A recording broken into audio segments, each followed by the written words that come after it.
Some hacks don't just save time, they bend people. It's less life hack and more human hack.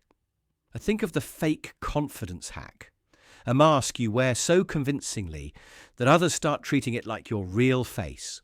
Or the backhanded compliment hack, where a smile delivers a bruise and you're left defending yourself while they look generous. These are the dark edges, simple moves that feel like cheating because they work faster than fairness ever could. So get comfortable, because this is going to be a long one. Walk into the room like the floor already knows your name. That is the fake confidence hack.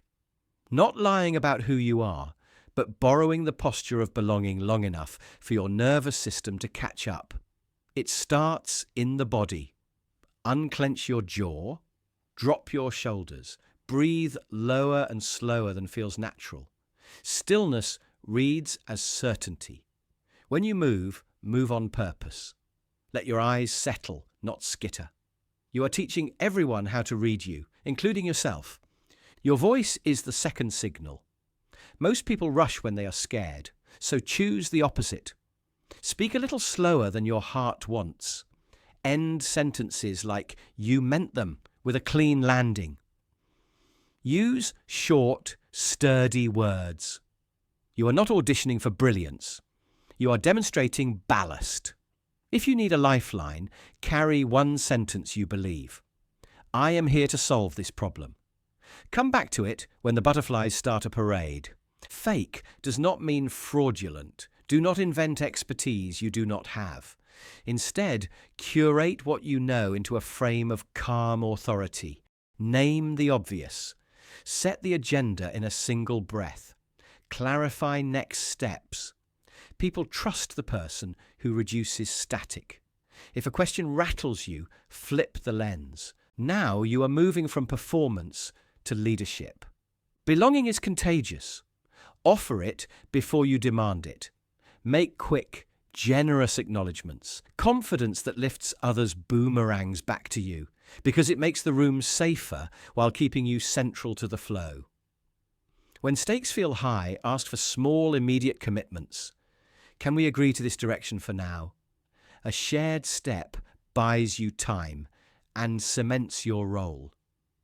Props help. Wear something that feels like you on a composed day. Keep one object you associate with competence, a watch, a pen, a ring, and touch it when your stomach flips. Anchor experience to that cue. A successful call, a clean answer, a steady pause. You are wiring your body to remember steadiness on demand. Rehearsal is not just practice, it is exposure therapy. Speak your opening out loud while walking, while making coffee, while waiting for the lift. Your brain learns the lines belong in your mouth. Before the moment, picture 3 beats: entry, first sentence, first question. When the scene arrives, it will feel like a rerun. Here is the honest magic. Act like you belong long enough for belonging to become true. Confidence is not the absence of doubt, it is the decision to move with it. Wear the costume kindly. Let it teach you posture, not arrogance. Over time, the costume tailors itself to your shape. And what started as an act turns into a habit that fits. A whisper can move faster than a meeting. That is the gossip hack. You do not attack head-on. You fog the air until people cannot see who to trust. It begins with concern, not cruelty. I am worried about Jamie, you say. Then comes a detail that sounds small and reasonable. Deadlines have been slipping. Nothing wild, just a hint. You are not making an accusation, you are doing your duty. By framing harm as care, you win an audience before you plant the seed. The trick thrives on ambiguity. You do not claim facts, you float questions. I am not sure, but have you noticed it may be nothing? Questions act like smoke. People fill them with their own fears, which makes the story feel true. You place the whisper near a sore spot the group already feels: missed targets, tense leadership, an upcoming decision, and now it sticks. You repeat it in different rooms, with tiny variations, so it sounds like a pattern. Soon, others carry the message for you. You become the helpful node everyone checks with before they decide, because you are plugged in. There is plausible deniability at every turn. You cite unnamed others. People are uneasy. You share the rumour in private, then hint at it in public to make it feel common knowledge. You add praise to soften the cut. Jamie is brilliant, obviously, the team loves them. I just want them to succeed. The compliment disguises the knife. So when Jamie's name comes up for a big role, someone remembers your care and pauses. The psychology is simple. Negativity bias makes bad news louder. The illusory truth effect makes repeated lines sound accurate. Scarcity raises the value of secret information, so people protect their access to you. Every time you say, "I probably should not share this," attention sharpens and allegiance deepens. You can spot this play by its residue. Vibes travel faster than facts. Praise in public, worry in private. Vague citations, urgent secrecy. A steady triangle where people talk about someone more than they talk to them. If you want to disarm it, turn on the lights. Ask for specifics and sources. Let us bring Jamie in so we can address it directly. Put updates in shared spaces where versions cannot drift. When a whisper reaches you, hold it up. I only carry feedback that can be traced. Could you use this hack? Of course. Sometimes it works, but the room learns while you win. They learn you trade trust for leverage, short-term power, long-term isolation. A cleaner path is harder but sturdier. Speak to people, not around them. Trade in facts with names attached and build influence that can survive daylight. Ever had someone clap for you with a smile that somehow feels like a paper cut? You hear "brave outfit," and for a split second you glow, then your stomach drops. That whiplash is not accidental. It is a tactic. Some people wrap a jab in shiny paper, so if you flinch, you look like the one who cannot take a compliment. Here is the move in plain language. They start with sugar to lower your guard. Then, buried in the middle, a tiny blade, a word like "actually," "surprisingly," or "for once." Finally, they seal it with a grin or a light tone, so calling it out makes you seem dramatic. Praise, sting, shield. It is social camouflage. It buys them status without risking an open fight. Because who argues with someone being nice? You will hear it in meetings. Your presentation was surprisingly clear at a family dinner. You look great today. You should dress like that more often. With friends. Congrats on the promotion. I did not know they were promoting so quickly these days. The rhythm is always the same.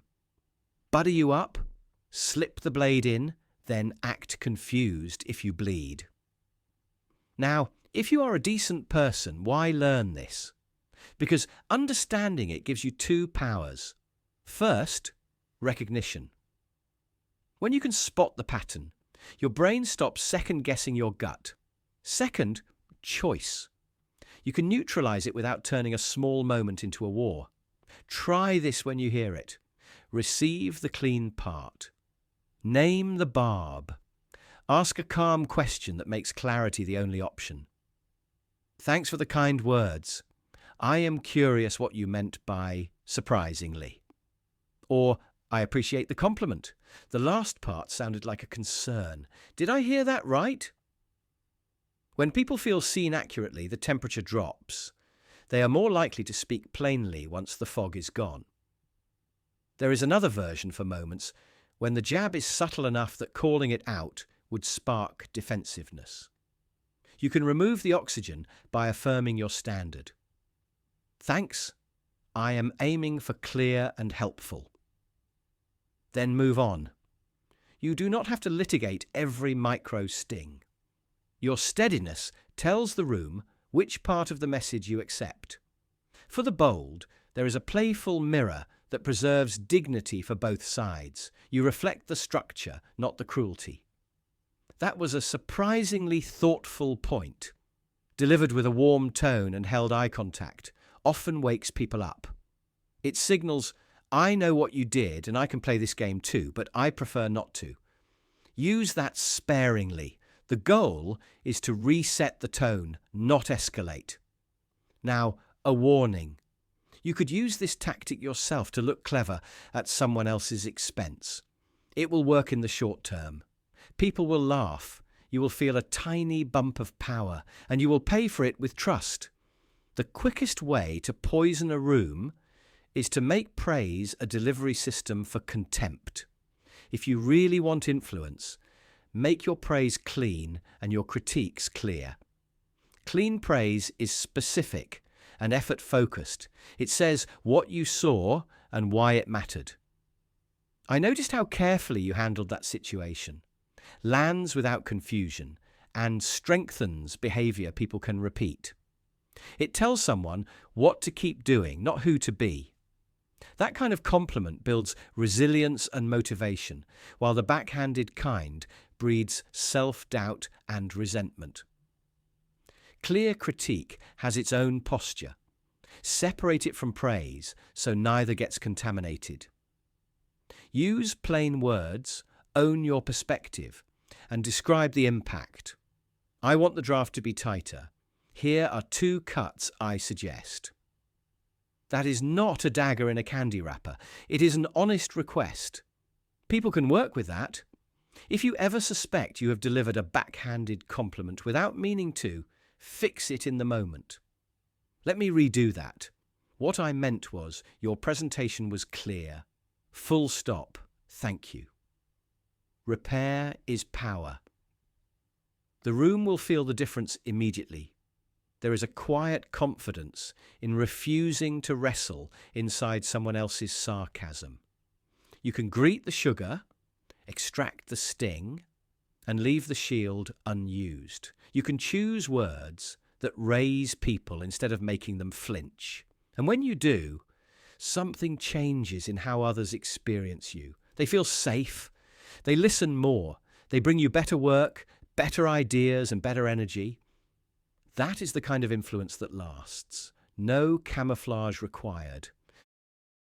Ever notice how some people stroll out of a meeting wearing a gold medal for a race they barely ran?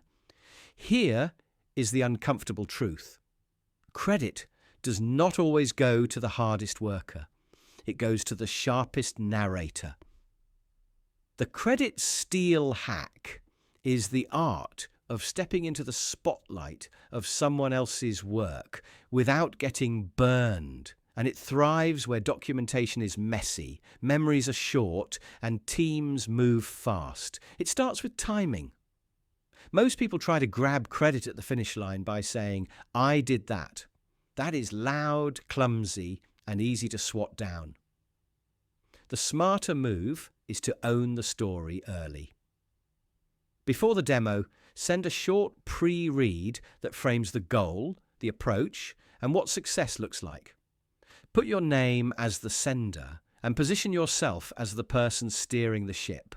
You are not claiming the build. You are narrating the journey. When the win arrives, everyone's memory will anchor to the person who set the frame. Next comes language. People do not remember every detail. They remember who sounded like the driver. Speak in verbs, not titles. I pushed, I aligned, I unblocked are sticky words. During stand-ups, synthesize. Do not just list tasks, connect dots. When I proposed the consolidation, we finally cleared the bottleneck, and shipping became possible. That little shift places you at the center of cause and effect without overtly erasing anyone. Control the artifacts. Whoever writes the notes shapes the memory. Volunteer to be the pen. Capture decisions. Call out risks you escalated. Track follow-ups you are driving. After meetings, send a crisp recap that celebrates the team, while subtly positioning yourself as the conductor. Use generous language, but not neutral language. Huge lift from Maya on the API. After my alignment with legal, we unblocked the compliance review and kept the timeline intact. See the trick? You hand out spotlight while keeping the sun on you. Coat your claim in kindness. The biggest giveaway of a thief is greed. Never take 100%. Share the stage, keep the spotlight. Praise out loud, credit by name, and then tie the success to the decision you championed, the risk you called early, or the glue work you did quietly. People rarely fight someone who is handing out applause. If you arrive late to a project, do not pretend to be the architect. Aim for fuse and finish. Become the person who integrates loose parts, handles the hard conversation, or gets the demo across the line. Then narrate that role. When I took over the cross-team syncs and resolved the conflicting priorities, we got the final sign-off 2 weeks earlier than expected. That sentence gives you the courageous role, not the solitary genius role, and it is much harder to dispute. Know how to handle friction. If someone challenges your ownership, do not dig in. Shift to we. Emphasize the mission and invite them into the light. Absolutely, Priya's design unlocked the adoption curve. What I brought was the early risk call on performance and the executive alignment. Both mattered, and I am glad we did it together. You just reaffirmed their value, clarified yours, and made escalation look petty. Now for the part others forget. Cover your tracks without lying. Keep receipts of what you actually did. Forward key decisions to yourself. Save drafts of your notes. Be accurate in your summaries. A good narrator does not fabricate. They emphasize. The quickest way to burn a reputation is to claim ownership over the wrong thing in front of the one person who can disprove it in one sentence. Here is the ethical turn you will thank yourself for. You can get nearly all the advantage of this dark hack without the stain. Instead of stealing, engineer credit gravity. Tie yourself visibly to real momentum. Volunteer to present. Write the post-mortem. Build the onboarding doc. Host the demo. Become the person who translates the work into a story others can use. You will still be the name people remember because you are the carrier of the narrative, not the robber of the work. And if you are worried about someone using this against you, protect your effort. Set anchors early by sending your own pre-reads.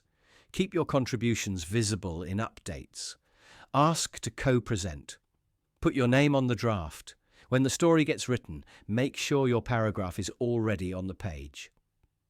The credit steal hack is not about shouting louder.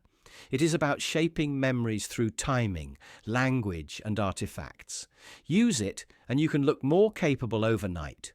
Use it recklessly, and you will make enemies who will wait for the perfect day to pull the receipts. The clever path is to narrate the truth, to make your impact legible, and to let generosity do the heavy lifting. That way, the spotlight finds you, and when it does, it feels less like theft and more like gravity. Power is loud until someone whispers, "I cannot do this." It is strange, but when a person shrinks, whole rooms rearrange to carry them. That is the victim card hack. You strategically act powerless, and people rush to protect, excuse, and even reward you. It sounds dirty, and it can be, but when you understand how it works, you see why it bends decisions and how to use pieces of it without torching your reputation. Picture a meeting that is turning against you. Deadlines slipped, and eyes are landing on your name. Instead of arguing, you exhale and say, "I tried to handle this alone, and I messed up. I am overwhelmed and honestly worried I will let everyone down." The energy shifts. One person jumps in with, "I should have flagged the scope creep." Another offers, "I can help you refactor the timeline. You just went from defendant to someone worth defending." Psychologically, when a room feels safe, people drop their guard and lean toward cooperation, especially when they sense vulnerability that invites them in rather than challenges them out and that softens resistance. People are more cooperative when they feel heard, and when the moment lets them step into fairness and autonomy rather than a fight they have to win. Here is what the move looks like in smaller moments. At a service counter, instead of demanding a refund, you lower your voice. "I might be doing this wrong. I am confused and could really use your advice." The associate shifts from gatekeeper to guide. With a partner, after a tense exchange, you say, "I am not handling this well, and I need help understanding you, not winning this." Many people will instinctively slow down to protect someone who signals, "I am not a threat. I am a person who needs care." That signal creates a mini bubble of safety that draws caretaking out of even skeptical listeners, making them more open to help and solution building. But there is a catch.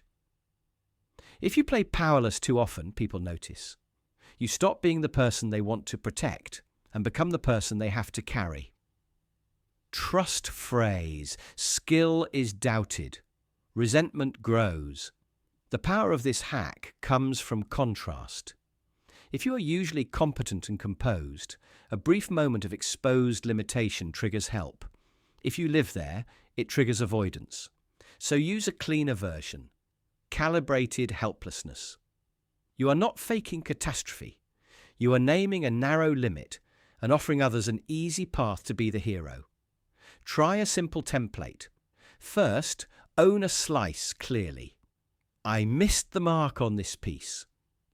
Next, name the feeling without drama. "I am out of depth on this one part." Finally, invite a small, specific rescue.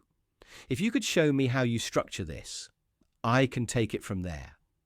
You are handing people agency and respect while signaling vulnerability.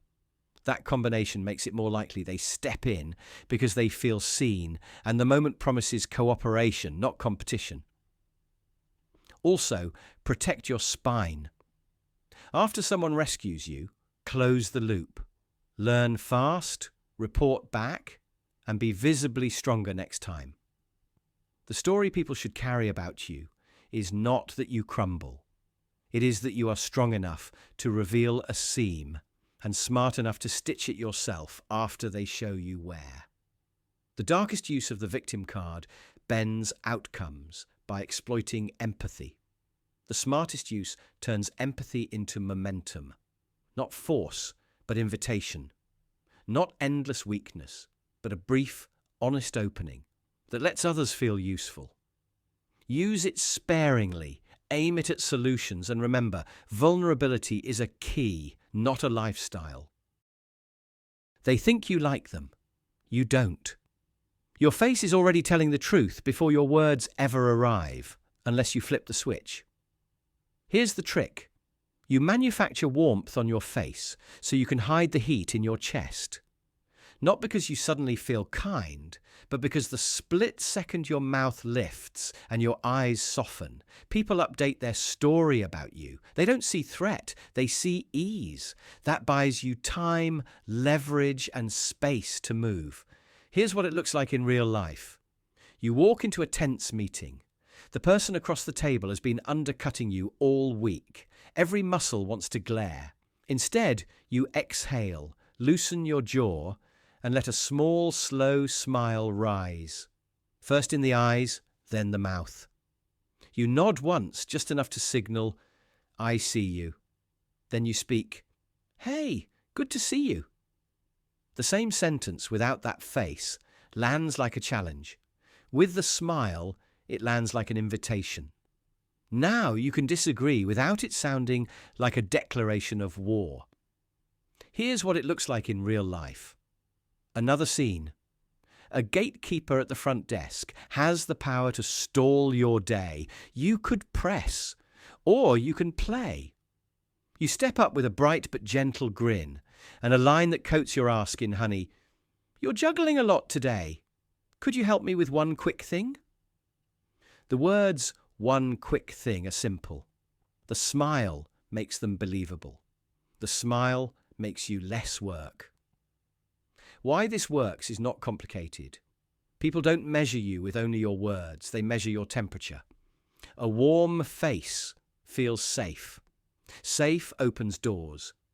Psychologically, warmth cues lower defenses and tilt people toward cooperation. When someone feels you're easy to approach, they're more likely to meet you halfway. So how do you fake it without looking fake? Start by releasing the tension you're trying to hide. That tiny breath out does more than you think. Build the expression from the eyes up, not the mouth down. A quick crinkle, a micro tilt of the head, a softer blink. Then let the corners of your mouth rise just a little slower than usual. Hold for a heartbeat. Release to neutral. If you hold the grin too long, it looks like a mask. If you drop it too fast, it looks like a flinch. You're aiming for something that reads as, "I'm in control and I'm not here to fight." Pair the smile with language that shows you recognize the other person's point of view before you redirect. That's a fair concern. Here's what I'm thinking. I hear you on the timing. Let me suggest something. The combo matters. The face lowers the drawbridge. The words walk your idea across. When you layer a respectful opening with a warm surface, people hear the same message with better ears. Use this when you need to deliver a no without igniting a fire. Smile first, then, "I can't commit to that today, but I can get you an update by Thursday." Use it when you're negotiating and you want your counter to feel collaborative, not combative. Smile then. You're close. If we bring the fee down a little, we're there. Use it when someone is fishing for a reaction you refuse to give. Smile, then silence. They'll often settle themselves in that quiet. Of course, this is a mask. That's the point. You're not giving them your real weather. You're choosing the climate that gets you results. Is it manipulative? Absolutely. Used recklessly, it's cheap sugar on rotten fruit. Used strategically, it's diplomacy in a single muscle. The secret is remembering what this smile is and what it is not. It's not your approval. It's not surrender. It's a velvet glove over a closed fist, a way to move through resistance without wasting energy on open conflict. Smile on purpose. Speak with precision, and let your face do the heavy lifting while your mind stays sharp. In a world that reacts faster than it thinks, the person who can look warm while playing cold holds the advantage. It's not kindness, it's control, and sometimes that's all you need. Here is a trick that makes guilt walk out of the room without even opening the door. The air is thick, the mistake is real, and every glance is a searchlight. You feel it landing on you. Don't flinch. Take one breath, then move the spotlight. Start by naming the bigger storm. People love a story that is larger than any single person. Say the timeline compressed at the last minute, or the requirements shifted after handoff, or a dependency buckled. You are not blaming a person yet. You are pointing to the weather. When the room agrees there was a storm, the hunt for a culprit slows down. Next, turn a misstep into a mismatch. Replace the idea of a mistake with the idea of a misalignment. Instead of "I missed the target," try "the target moved after we locked in." Instead of "I sent the wrong file," try "the earlier version was still in circulation." The words are not an escape hatch. They are a lens. A misalignment invites troubleshooting. A mistake invites punishment. Invite everyone onto the stage with a single word: we. We were moving fast. We had incomplete inputs. We went with the best information at the time. It is amazing how a shared pronoun dissolves sharp edges. The room will unconsciously distribute weight. Now give the story a new main character that cannot stand in front of HR, the process. When process is the subject, people become supporting cast. Say the sign-off flow didn't include a final QA. Say the escalation path wasn't clear after the change request. When the process takes the lead, the audience points at a diagram, not a person. Offer a fix before anyone asks for one. You are not just redirecting attention. You are giving it somewhere useful to land. Suggest a quick post-mortem. Propose a checklist. Volunteer a micro penalty that looks like accountability without accepting the core blame.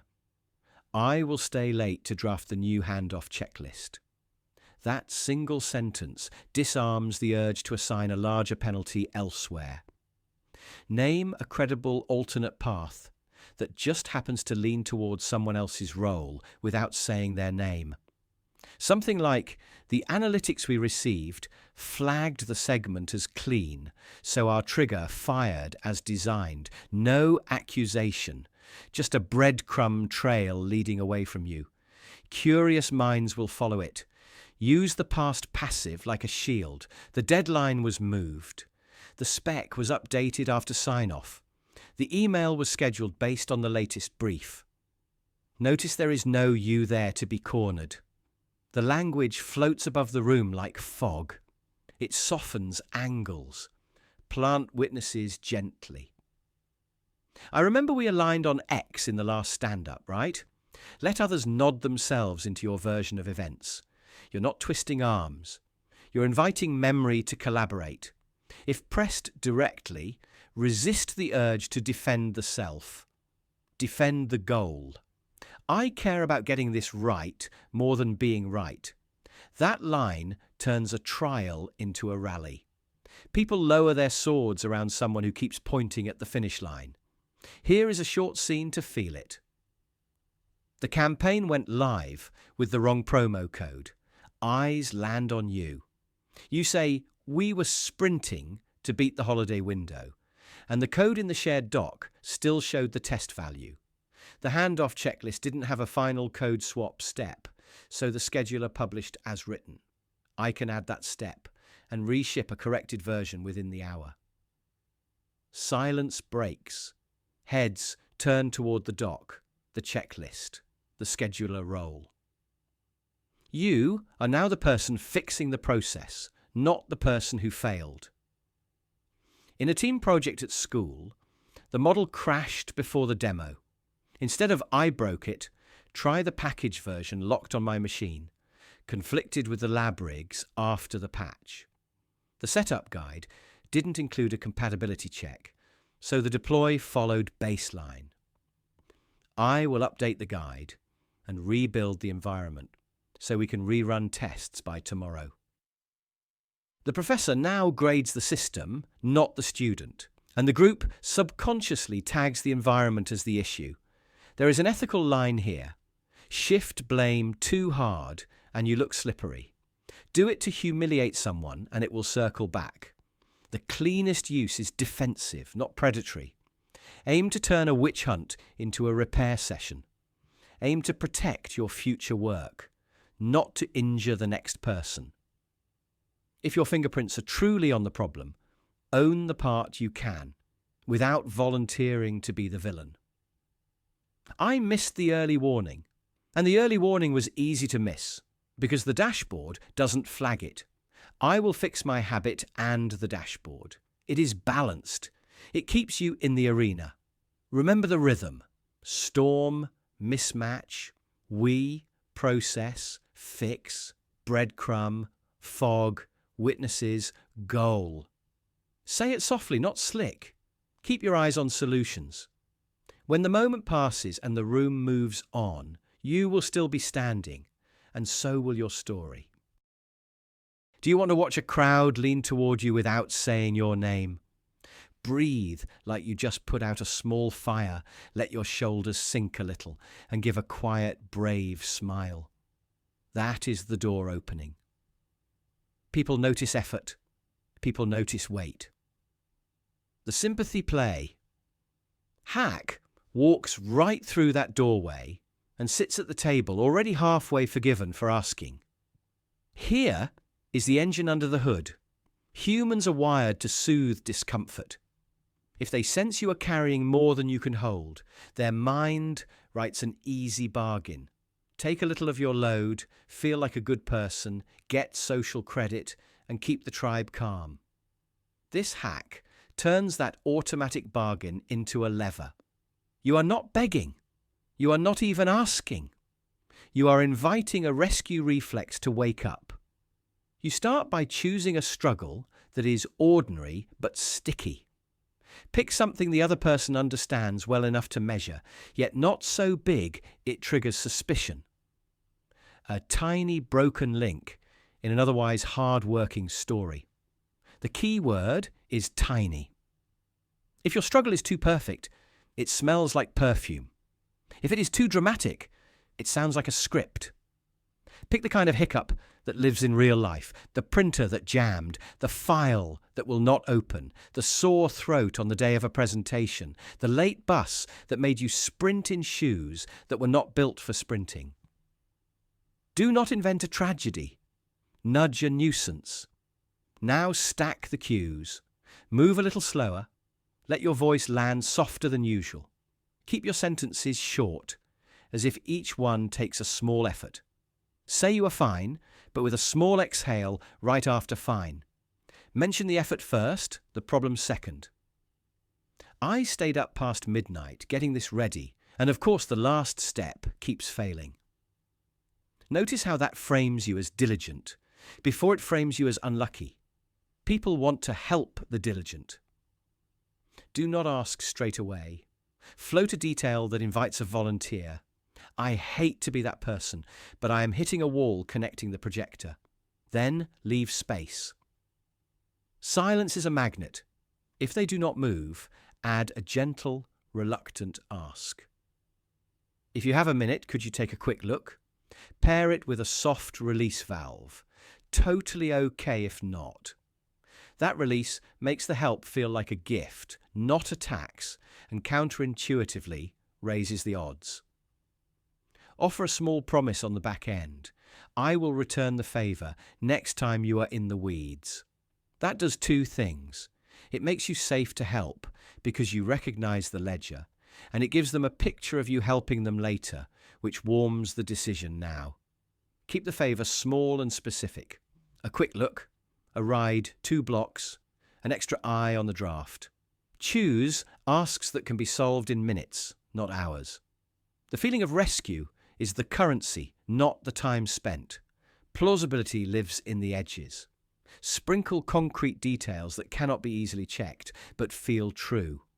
The kind of cable with the tiny tooth that never lines up. The shared drive that drops out when the clouds roll in. The coffee spill that was one sip, not a cup. Precise, but light. If you stack too many details, you drift into theatre. 1 or 2 is plenty. Read the room. Aim at people who like to fix things or people who gather strays. Problem solvers respond to friction. Caretakers respond to courage under strain. Give each type the cue they crave. To the fixer, I have tried A and B, and I am out of ideas. To the caretaker, I am holding it together, just need a small lifeline to finish strong. Same ask, different seasoning. There is a dark edge to this. Use it often, and you teach people to expect your storms. Use it on the wrong person, and you turn their kindness into currency they will want back with interest. The clean way to play is to use real effort, real small setbacks, and real gratitude. The dirty way is to inflate, to fabricate, to bleed people dry by always arriving with a tiny emergency. That way empties rooms. If you feel this being used on you, press pause. Notice if the story always lands right before accountability. Notice if the person is endlessly unlucky, just unlucky enough to need help, never unlucky enough to change. Ask a simple clarifying question that turns emotion into steps. What have you tried? What would help in the next 10 minutes? Real struggle likes clarity. Performance prefers fog. When you do use the sympathy play, leave a receipt, close the loop, tell them the outcome, give credit, and pay forward without being asked. I got it working, thanks to that quick fix you showed me. I owe you one, and I will be that quick fix for you when you need it. That makes your next ask easier, because you are not a drain. You are a reciprocal current. The power is not in the sigh or the slump. It is in the frame. Hard-working person meets small unfair barrier and refuses to quit. That frame awakens helpers. Keep it small. Keep it honest around the edges. Treat it like salt, not sauce. Used sparingly, it bends rooms. Used carelessly, it breaks trust. And once trust breaks, no hack can glue it back together. Slide someone else's reputation across the table like a black card and watch doors open before anyone looks closely at the name. That feeling you get when people lean in a little more, when their eyes soften with trust you have not fully earned yet, that is the power of the name drop hack. Here is the simple truth. People do not always evaluate you directly. They evaluate who you seem to stand next to. Familiar names act like shortcuts in the brain. Authority feels safer. Popularity feels proven. If you can place yourself near someone recognized, you borrow a little of their shine. You do not need a selfie or a weekend on their yacht. You just need a real, believable point of contact and a clean way to say it. The trick is distance control. You do not claim friendship. You do not have. You do not speak like a fan chasing a signature. You use precise phrasing that signals proximity without pretending intimacy. Words like worked alongside, learned from, contributed to, audited, shadowed, joined a session led by, or helped implement a framework developed by. Each phrase sets the right distance. Close enough to feel credible. Far enough to be safe and honest. Tie the name to value, not status. If you lead with the lesson or result, and then attach the name, people accept it as context rather than bragging. Say, I used a sprint cadence I learned from Dr. Patel's product workshop, and it cut delays for our team. Notice how the outcome leads, the name supports, and the tone stays calm. Make it verifiable. The easiest way to be believed is to be checkable. Quote a talk they gave. Mention a public article, a published study, a conference session, a podcast episode, a community forum, or an open source project. Say, I borrowed this onboarding checklist from a talk Maya Torres gave about reducing churn, and I adapted it for our pipeline. If someone asks, you can point to the talk. No sweat, no scramble. Keep it specific and brief. One clean sentence lands better than a breathless story. A good rhythm sounds like this. Here is what we did. Here is the name behind the approach. Here is the result. Then move on. You are not peacocking. You are establishing a reference and returning to the task at hand. Use it where trust is thin. Early in a pitch, when a client is not sure about you yet, anchor your method to a known practitioner. In a job interview, connect your skill to a respected operator's process. In a negotiation, align your position with a standard people recognize. In a cold introduction, attach your work to a public initiative led by someone they already admire. If you barely know the person, be extra careful. Avoid saying, I know. Try, I learned from, I contributed to, I collaborated on, or I assisted with. If your contact was a single project, say so. If it was a webinar, name the webinar. If it was a community sprint, say community sprint. Reality is your shield. Here are lines you can adapt. I adopted a tear-down method I learned from Coach Ramirez's clinic, which exposed the weak spots in our funnel. I implemented the escalation tree that Sarah Chen published, and our response times dropped. I shadowed a rollout under the ops team that followed Jordan Liu's playbook, and that is the structure I am using now. Add a micro proof. Share a small technical detail only someone who truly engaged would know. It could be a ritual they teach, a phrase they repeat, or a metric they track. It signals that you are close enough to learn something real, even if you are not swapping holiday cards. Watch your tone. Whisper, do not shout. A loud name drop smells like theatre. A light, almost offhand mention signals you are living in that world, not performing it.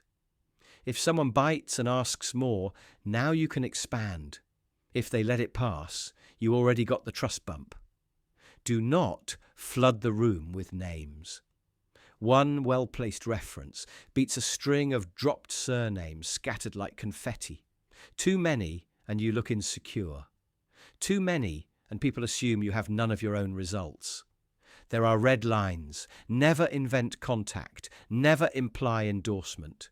Never dangle a private relationship to pressure someone. If asked to prove it, keep your answer clean and boring. Yes, that was from her keynote last spring. Happy to send the link. If pressed beyond your boundary, redirect to the idea. The method stands on its own. The name is simply the breadcrumb to how I learned it. Practice in low-stakes conversations, then use it when it matters. Prepare 2 or 3 names with clear stories behind them, each tied to a lesson and an outcome. Record yourself saying the lines until they sound like they belong to you.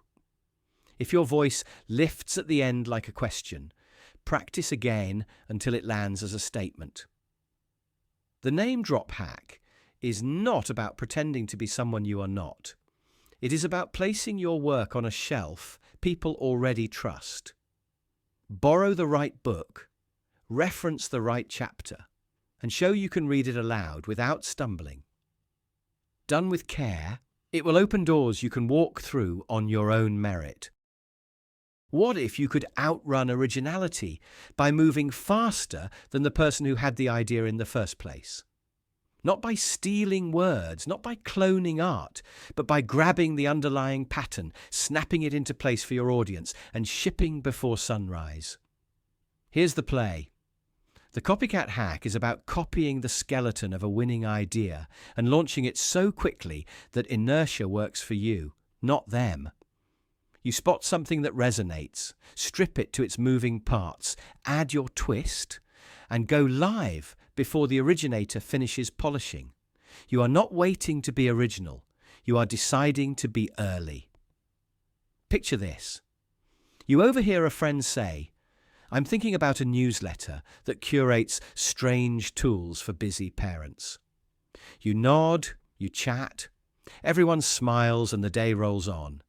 That night, you act. You pick a sharp name. You grab a clean domain. You draft a 1-page promise in plain language that says exactly what parents get and when. By morning, you have a simple sign-up page, a welcome email, and the first 3 issues queued. When you text them, they say, "Whoa, I'm still outlining," and you are already collecting subscribers. The trick is that you never copied their copy. You copied the shape. A niche audience, a clear promise, consistent delivery. The shape is fair game. The speed is the advantage. Psychologically, this leans on 2 quiet forces. First, people anchor on the first clear version they see. Early exposure turns into default choice. Second, novelty fades fast. The longer an idea sits, the colder it feels, so the first mover who frames it crisply earns momentum while everyone else hesitates. If the audience sees a clean, working version early, their brains treat it as the real thing, and everything after feels like an echo. That's why the copycat hack works. You're not only following social proof, you're generating it. Before you flinch at the word copycat, draw the boundary in plain ink. Copying content is theft. Copying a pattern is strategy.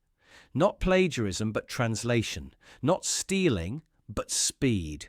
Not imitation, but iteration with a visible twist. That twist can be audience, channel, or format. Change who it is for, where it lives, or how it's delivered, and you change the game. Here's what it looks like in another lane. A creator's 30-second explainer videos start exploding. The pattern is simple. One problem, one story, one crisp solution, one action. You take that skeleton and port it to your field.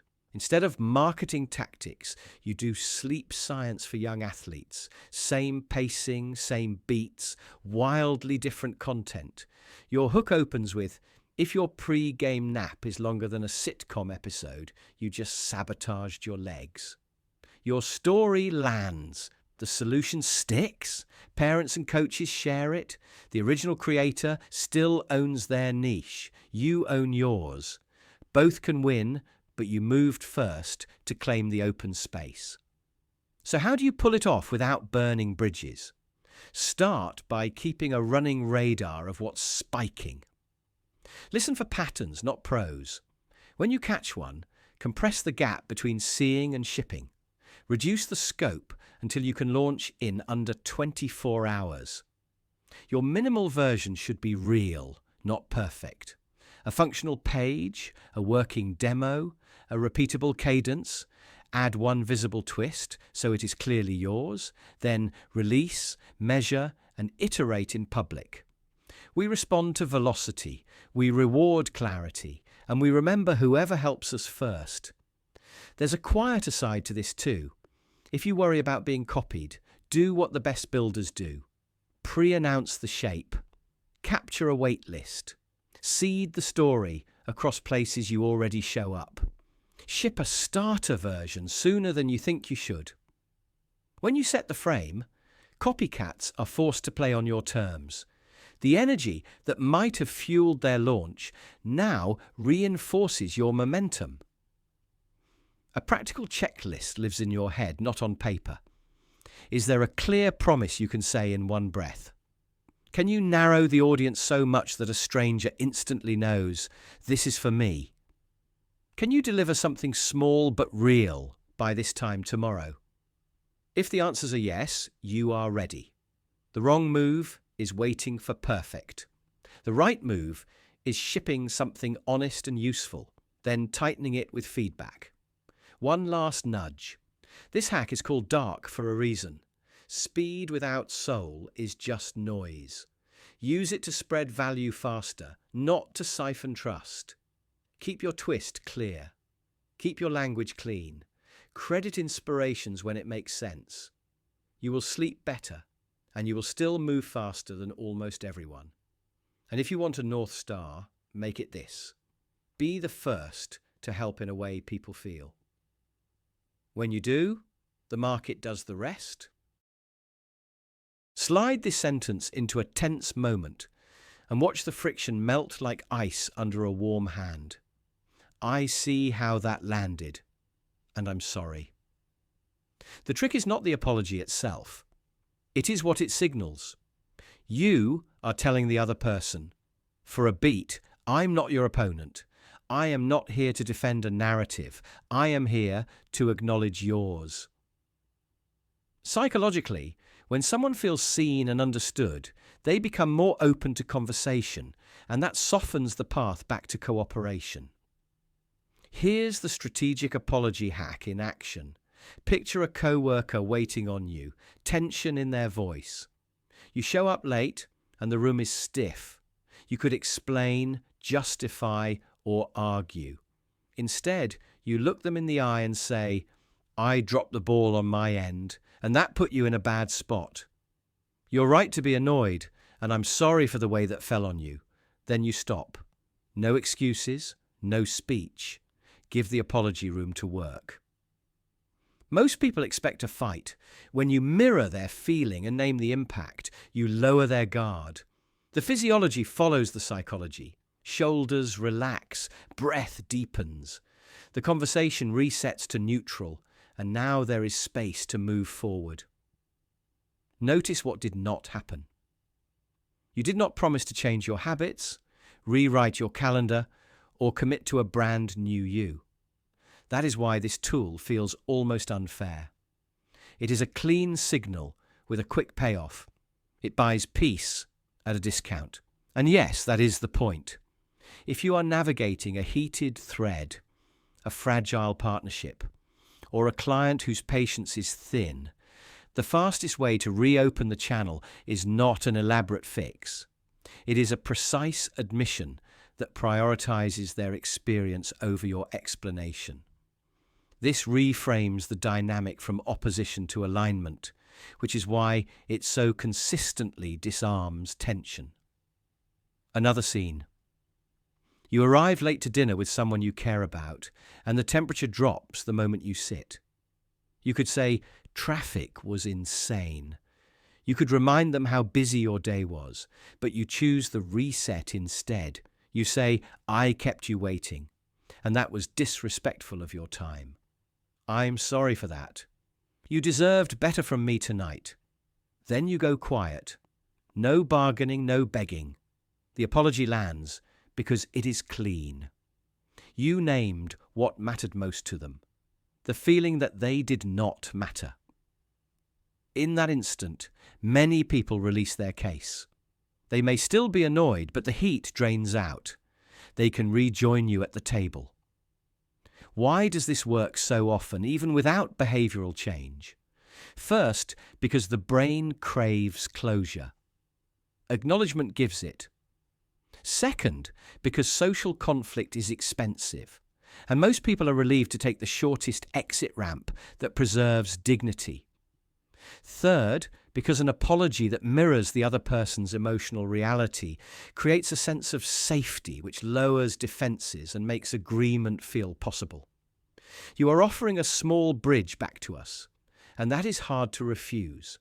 If this sounds like emotional sleight of hand, it can be. Used thoughtfully, it buys time to stabilize a relationship so you can fix the real pattern later. Used cynically, it becomes a reset button you press whenever your choices create fallout. Here's the uncomfortable truth. People will often accept the reset, even if nothing changes, because the relief feels good now.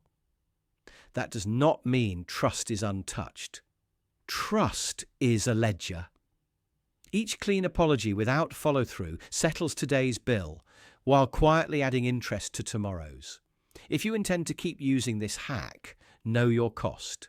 Still, there is a reason the strategic apology sits at the center of so many reconciliations. It is simple.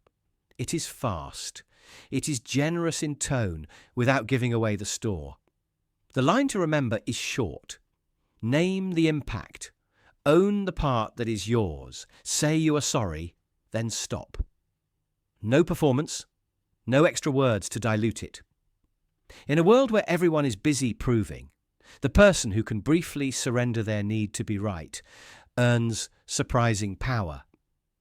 The paradox is that a few honest words rooted in psychology and human behavior reshape the whole conversation. Use it to cool the room. Use it to buy a reset when you need one. And if you ever want this hack to do more than sweep debris to the side, pair it when you are ready, with even a small visible change. That is the version that turns a standstill into a breakthrough.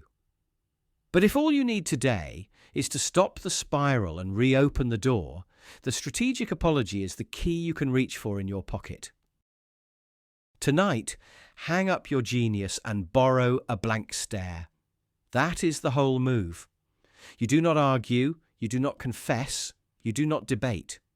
You slow the room down with confusion so gentle it feels like kindness. The play dumb hack is not about becoming incompetent. It is about performing harmless cluelessness long enough for the pressure to slide past you. Start with posture. Tilt your head a little. Soften your eyebrows. Let your mouth relax like you're trying to understand a new language. Keep your hands visible, palm up, a small shrug. Your body says, I want to get this right. I just do not want to break anything. People forgive slow learners faster than fast talkers. Then the words, try, sorry, I'm not following. Can you walk me through that like I'm new? Or, I thought we were still waiting on approval. Was that already sent? Or, which part did you need me on specifically? I do not want to duplicate what was already handled. Say it softly, like you are asking for directions, not fighting a ticket. The magic is that questions turn blame into tutoring. Most people would rather teach than punish.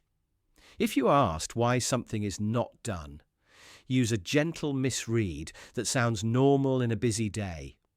Oh, I had the notes open on the other version. Did we switch? Or I was mirroring what Jordan did last week, so I stayed consistent. Want me to change it? The mistake becomes a loyal attempt to follow the system. You were not careless, you were aligned.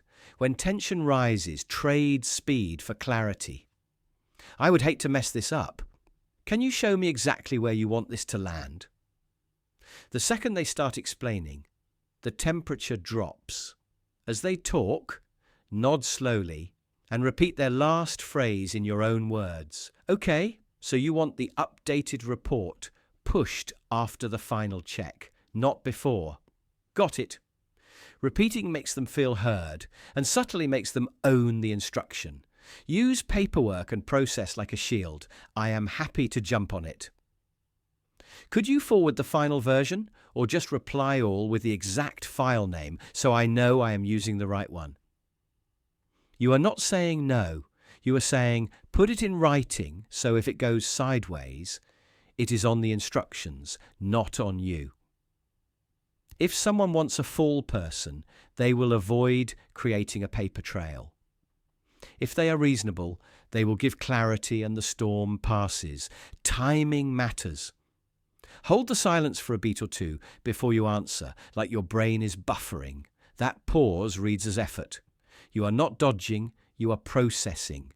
Keep your tone light, curious, a little self-deprecating without dragging yourself. Think, I am smart at other things. This part is just new. There are flavors of this hack. The curious newbie. I'm still getting my bearings on how we do it here. The policy parrot. I thought the guidelines said we wait for sign-off. The overwhelmed multitasker. I'm juggling the update and the outreach. Do you want me to prioritize this over those? Each one reframes the moment, from blame to prioritization, from fault to sequence. If someone pushes hard, do not push back. Pivot to solution. Totally hear you. Let's reset. What would good look like by the end of today? Offer a small next step that sounds easy to say yes to. I can draft the outline in the next hour and send it for your quick glance. Once they agree to a clearer, smaller target, you are no longer the problem, you are part of the fix. Here is a quick script for messages that would otherwise be a trap. Dropping a note to confirm I'm working off the latest direction. I have version red marked final from last Thursday. If there's a newer one, point me to it and I'll update immediately. That word immediately closes the loop and makes you look eager, not evasive. Now, boundaries. Do not play dumb with experts who live in the details. They will test you and you will trip. Do not play dumb around anything that touches safety, law, or trust. The point is to dodge unfair blame and reset expectations, not to cause damage. Overuse kills it. If you are clueless every day, people will believe you. Use it like a fire extinguisher, not a daily cologne. The psychology is simple. People hate conflict, overestimate how clear they were, and prefer to be right by teaching rather than fighting. When you offer them that chance, they take it, and the blame disperses. When the storm passes, switch back to competent. Deliver something clean, early, and easy to approve. That contrast turns your brief confusion into a humble moment, not a pattern. Wear the blank stare only as long as needed, then blink, refocus, and get it done. The power is not in being dumb. It is in choosing when to look like you are, so the heat moves off you and the work moves forward. What if the most dangerous watch you own is the clock on everyone else's wall? Here's the play. You show up late on purpose, not to be rude, but to send a message without saying a word. Scarcity creates value, and the most believable scarcity in the world is time. When your time is visibly squeezed, people assume everyone wants it. They lean in, they edit themselves, they treat your presence as a resource to be used well. The trick is calibration. This isn't about blowing past the start by half an hour. It's about arriving just late enough to signal demand and just composed enough to suggest control. Think a sliver beyond polite. If the norm is to arrive on the dot, you arrive after a breath. If the norm is an early arrival, you appear right after the first sip of coffee settles. The key is to make it feel unplanned, inevitable, and normal for you. Your entry choreography matters. Walk in steady, shoulders soft, eyes level. No frantic apologies, no babbling story about traffic. You greet with warm eye contact, a small nod, and a line that sets the frame. Thanks for your patience, I just wrapped another commitment. Let's get right to the point. Notice the choice of words. Thanks instead of sorry. Wrapped instead of stuck. Another commitment instead of chaos. You are communicating that your day is layered, and this moment, their moment, is one of the layers you chose. Then you claim the pace. You settle, you place your phone face down, and you take the first 30 seconds to set an agenda. Here's what I want to cover. Here's the outcome I'd like. I have about 40 minutes. Does that work for you? Even if you have more, the boundary makes people sharpen. A boundary plus a late entrance is a double signal. High demand, high intention. People tend to mirror the seriousness they feel. Use pre-frames. If you know you'll be slightly late, drop a short message beforehand. Running a touch behind. Please begin without me. I'll pick up the thread when I arrive. That does two things. It shows respect for their time, while still normalizing your delay, and it gives you a clean runway to enter without ceremony.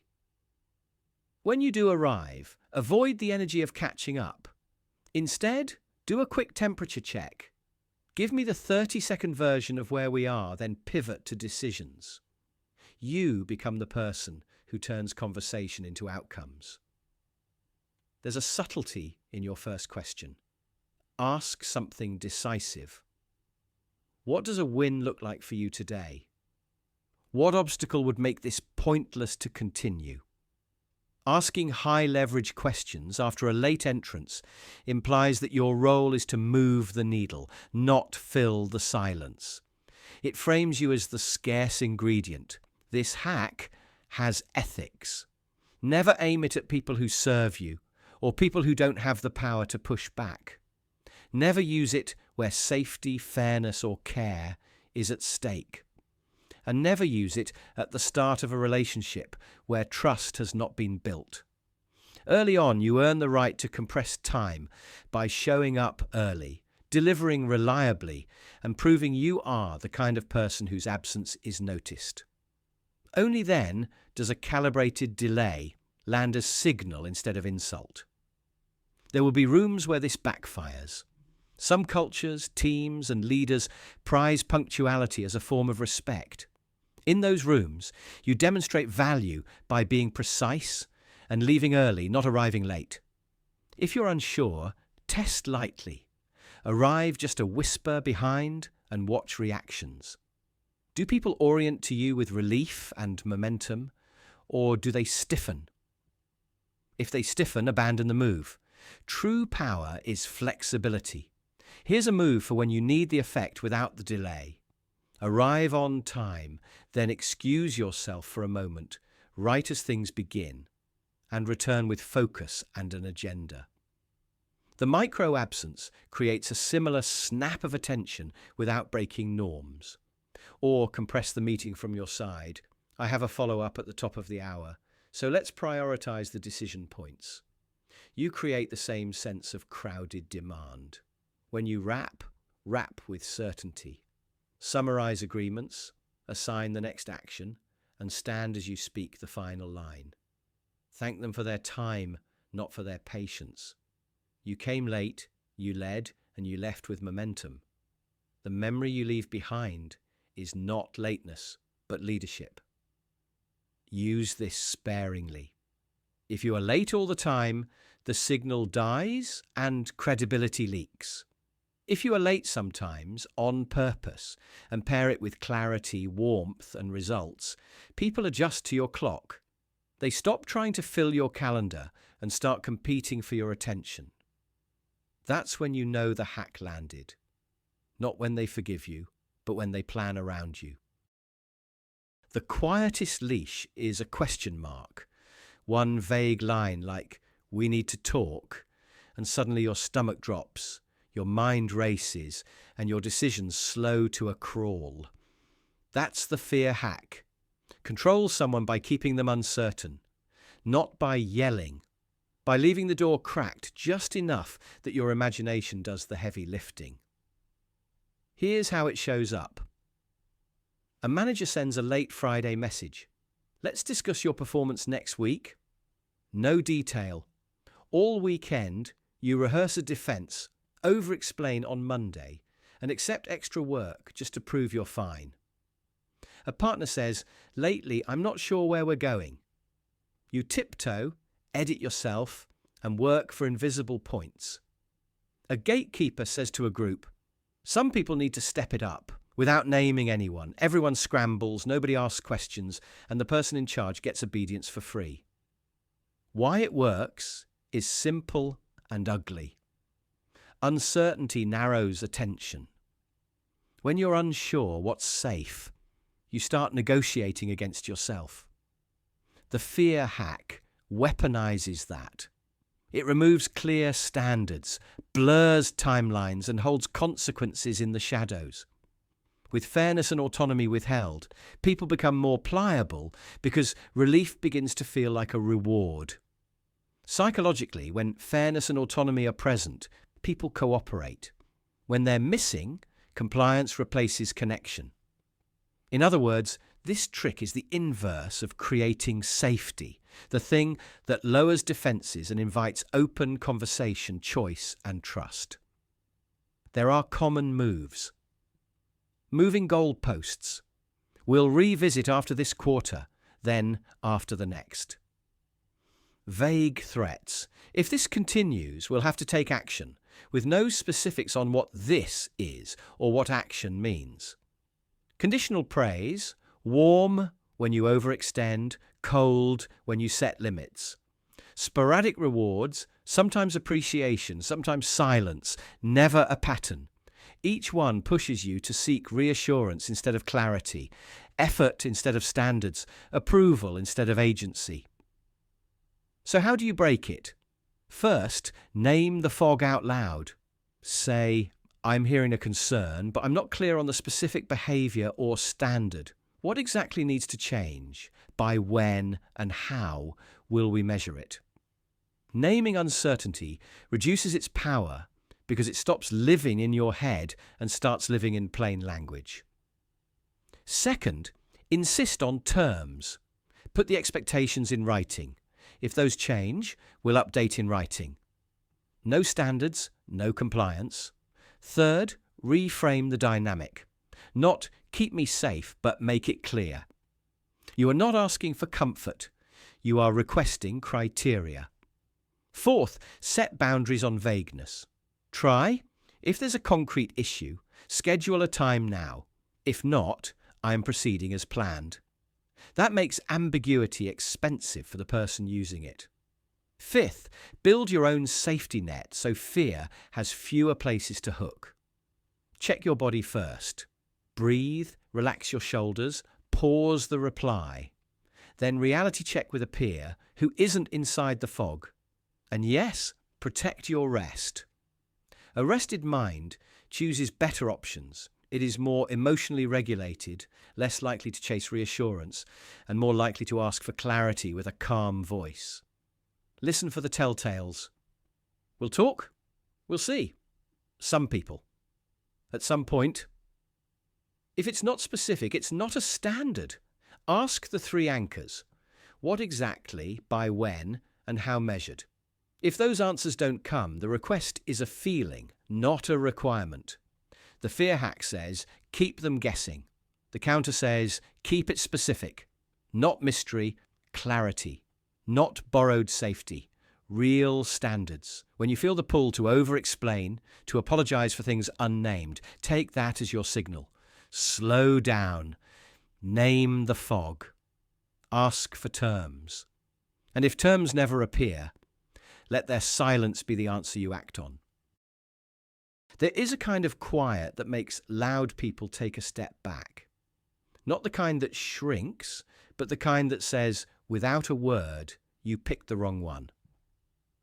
That's the core of intimidation done right. Not rage, not theatrics, certainty. Here's the idea. When tension spikes, most people inflate.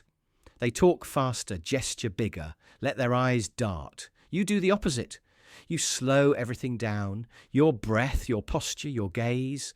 You become stillness that watches. Psychologically, calm certainty reads as power.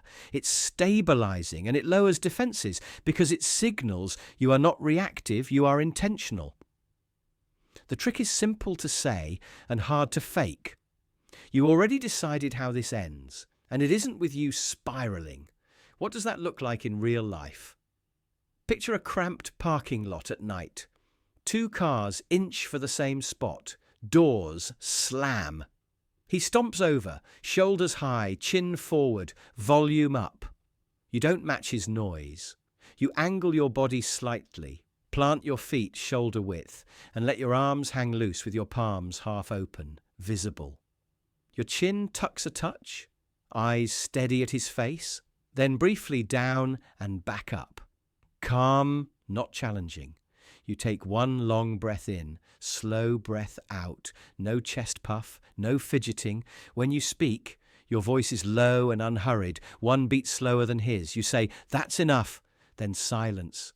Silence held with soft eye contact is pressure. It creates a vacuum he feels tugging on him. People expect a back and forth. They expect justifications and excuses to push against.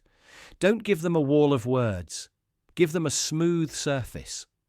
With nothing to hook into, most people lose steam. Now your distance. Take a small step off the line of his centre. Not back, not forward, just slightly to the side so you can see his hands and his friends.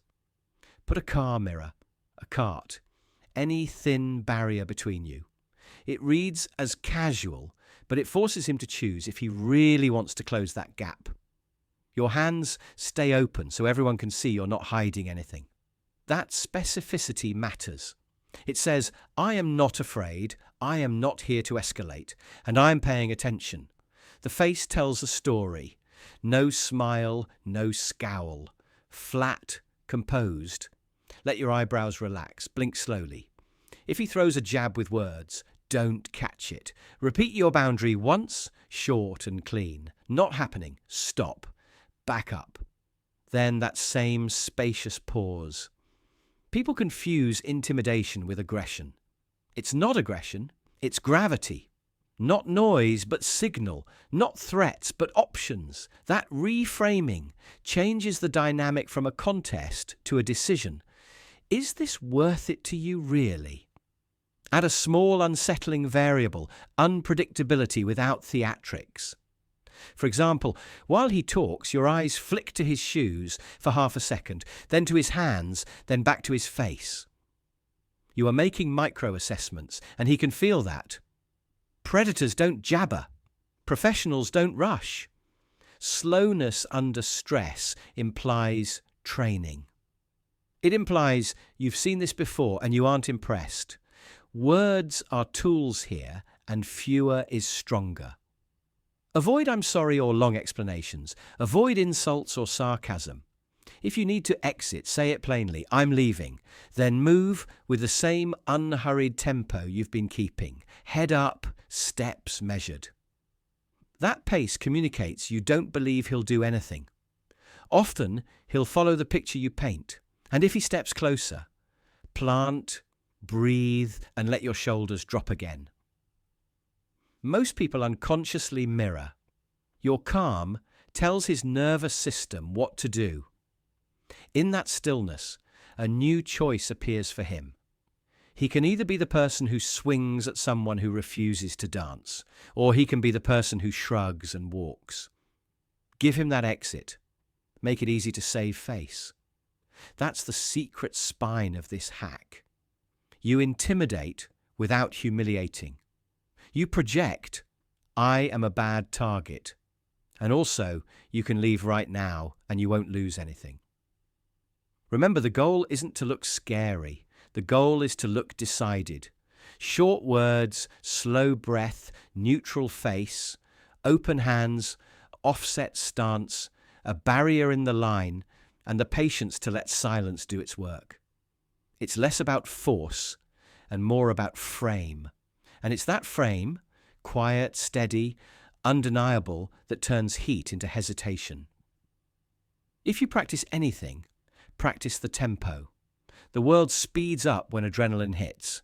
You will feel the pull to rush, to explain, to prove. Resist it. Slow is strong. Still is loud. Certainty is the message. When your presence says all of that before your mouth ever opens, most fights end the same way. With the other person, suddenly remembering they have somewhere else to be. There is a way to say yes that smuggles in a no, and if you do it smoothly enough, even your heartbeat believes you. Call it the fake agreement. Out loud, you nod. Inside, you steer. The surface move is simple. You mirror what the other person wants, so their shoulders drop and their guard lowers. Then you quietly arrange the details, so the outcome tilts your way. The point is not to pick a fight. The point is to turn a locked door into one that opens with a gentle push.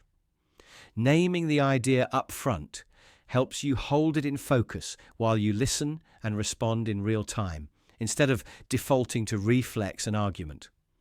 Here is how it looks when it's clean. A coworker says, "We need this fast, today." You breathe and agree on the value. You're right. Speed matters. And then you add the path. So let's grab the simplest version that still clears our baseline, and I'll bundle the extras for early next week. You did not argue. You affirmed the headline and rewrote the fine print. Or, a friend insists, just RSVP, yes. You reply, "Totally, I'm in for supporting them. And I'll drop a note that I may have to leave early." So expectations are clear. Again, yes on the headline, quiet edits to reality. Conversational mini-scenes like these anchor the idea in something you can picture and practice, which keeps it from floating away as a clever theory you never use. Why does this work? Because agreement creates safety. It signals you heard the core need. When someone feels seen on what matters to them, tension falls and collaboration rises. That opens space to shape the specifics without triggering a tug of war. Psychologically, being understood first lowers emotional resistance and makes people more open to the next step of the conversation, not just your answer. Even a brief moment of alignment can flip the dynamic from opposition to progress. And a script that names the shift helps your brain choose connection over routine defensiveness. But let's be honest about the shadow. Faking agreement can rot trust. If the yes is a mask for a no, people eventually feel it. They may not spot the trick the first time, but patterns announce themselves. So use a lighter version that keeps the psychology but ditches the poison. Agree on the principle, not the promise. Yes, quality matters. Yes, speed matters. Yes, supporting them matters. Then set honest conditions, timelines and boundaries. You still benefit from lowered defenses and shared ground, but you are not gambling your reputation. That is the difference between manipulation and leadership. One hides, the other names the goal and guides the route. A few moves make this easier to pull off with integrity. Start by echoing the value you truly share. In plain words, they could nod to. Then move to the smallest viable next step that honors that value. Keep your tone calm, not clever. Resist the urge to over-explain. Short sentences travel farther. If you sense tension rising again, return to the value and refresh the agreement before nudging the plan. That rhythm of align, adjust, align, adjust is the heartbeat of this hack done right. Ending with a clear human takeaway cements the lesson and keeps it from sounding like a stunt. A simple closing thought helps the message land and linger. So yes, the fake agreement can be dark. It can feel powerful enough to be wrong.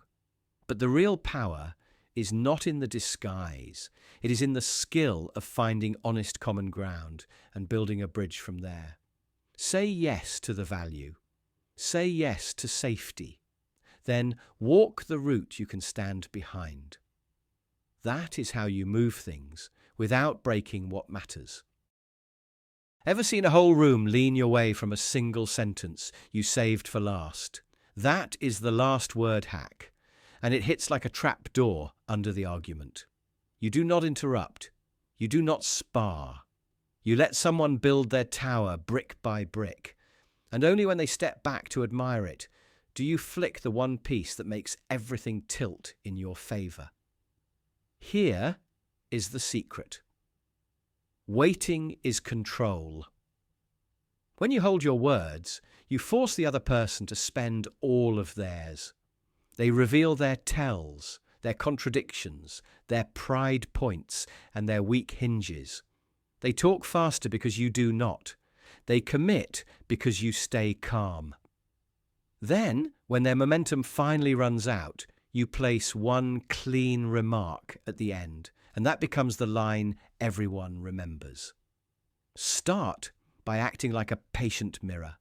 Keep your posture still, shoulders settled, hands quiet. Nod a little. Breathe slow. When they try to provoke you into jumping in, give them nothing but a calm blink. You are not losing. You are letting time do the heavy lifting. Listen for two things. First, the anchor phrase they repeat or lean on. Second, the gap between what they claim and what they actually showed. You are collecting their words like receipts. When they stop, let silence hang for a heartbeat or two. That pause is an amplifier. Then deliver a short, precise remark that reframes everything they just said. 2 or 3 lines at most. Aim for the structure where their own words corner them. Try. You just spent a long time telling me what you hope will be true. I am still asking what is true. Or you keep calling it efficient, but every example you gave cost more time and more money. Or the softer blade, I hear your reasons. None of them explain the result we got. The last word hack does not mean being cruel. It means being undeniable. Think of it like a checkmate that uses their pieces, not yours. If someone is bragging about being the only person who can do something, let them finish the parade. Then, quiet and steady, say, if it only works when you do it, it does not work. If a guilt tripper stacks past favours, wait them out, then I am grateful. Gratitude is not consent. If a negotiator floods you with numbers and urgency, breathe and end with, you are negotiating against the clock. I am negotiating against the outcome. My clock wins. Notice how these lines are not long. The last word loses its edge when it rambles. You want a clean slice. One sentence to strip the varnish, maybe one after to confirm the frame, then you stop. Do not explain. Do not decorate. Let the silence sting on your behalf. Silence is the echo that carries your point across the room. Timing matters. If you jump in midstream, you become part of the mess. If you speak right after they stop, your line feels like punctuation, not interruption. Keep your tone soft, not sharp. Volume makes it a fight. Quiet makes it final. Eye contact should be steady, not glaring. You are not attacking. You are clarifying a reality that was already in the air. Here is a quick scene. A colleague sells the room on a plan by talking about speed and boldness. They paint, they excite, they promise. You hold, you nod, you let the adrenaline run out. When they hand the floor back, you give 2 calm beats and say, "It is bold to skip testing. It is faster until it fails." The room stops. You just turned a parade into a question without raising your voice. That is the power. You can soften the blade when needed. Try. I could be wrong, but that line lowers defences while keeping your point intact. Or help me understand how, which sounds like curiosity, but still makes them fix the gap. You can also use the ironclad exit to end a drag out. After they unload, say, "I have heard your view. I disagree, I am finished discussing it." No energy left for them to feed on. The final rule is restraint. Do not chase the laugh. Do not chase the gasp. The last word hack is not a performance, it is a lever. Use it when stakes are real and when clarity matters.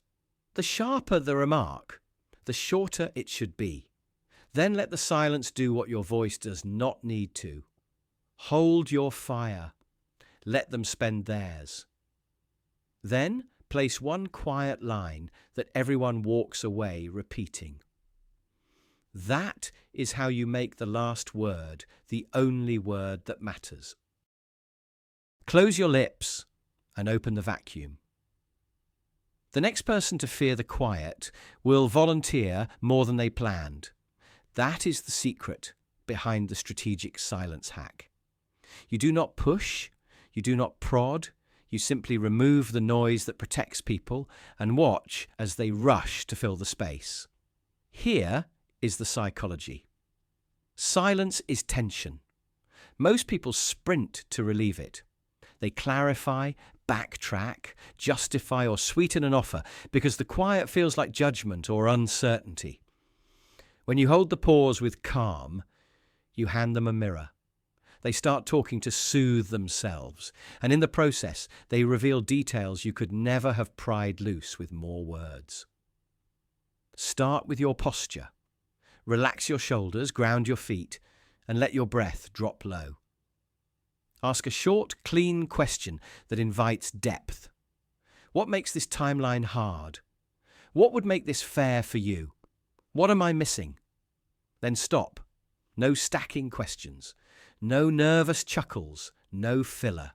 Keep your expression neutral and warm. Soften your eyes. Tilt your head just a touch as if you are truly curious.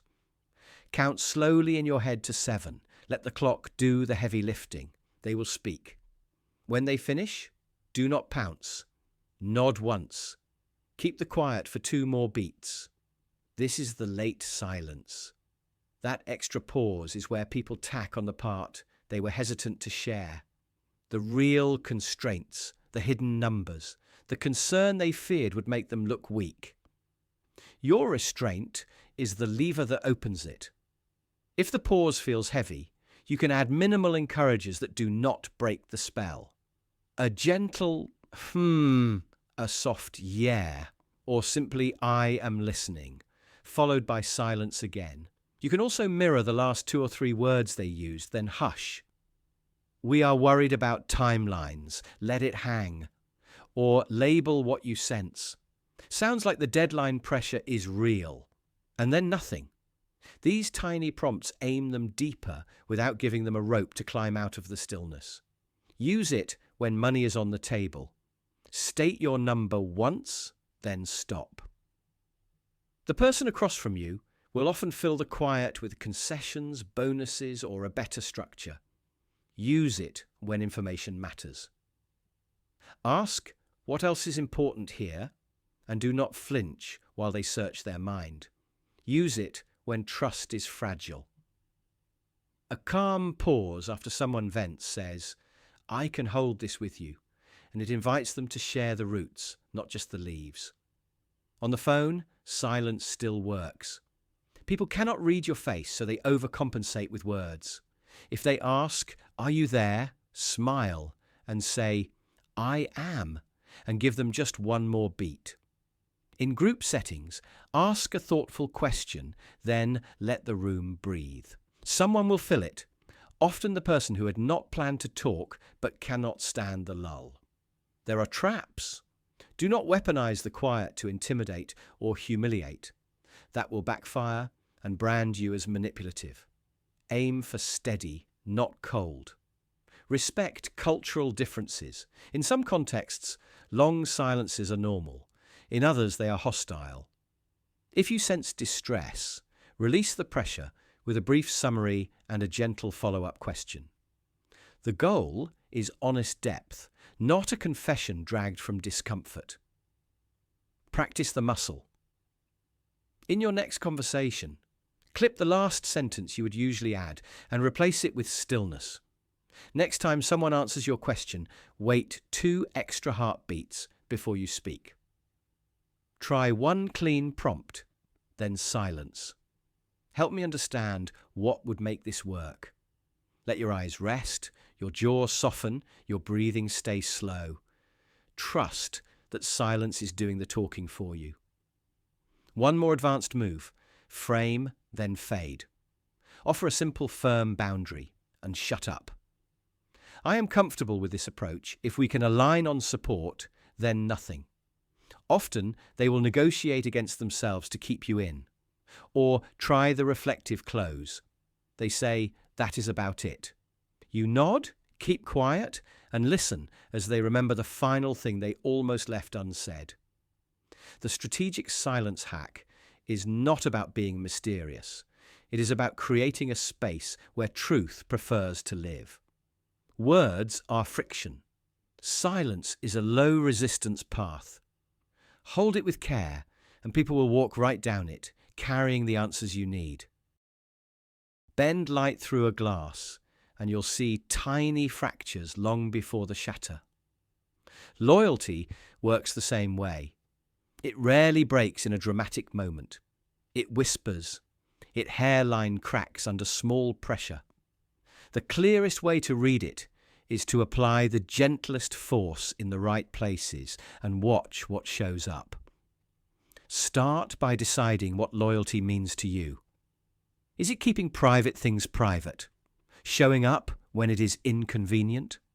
Telling you the hard truth even when a lie would be easier?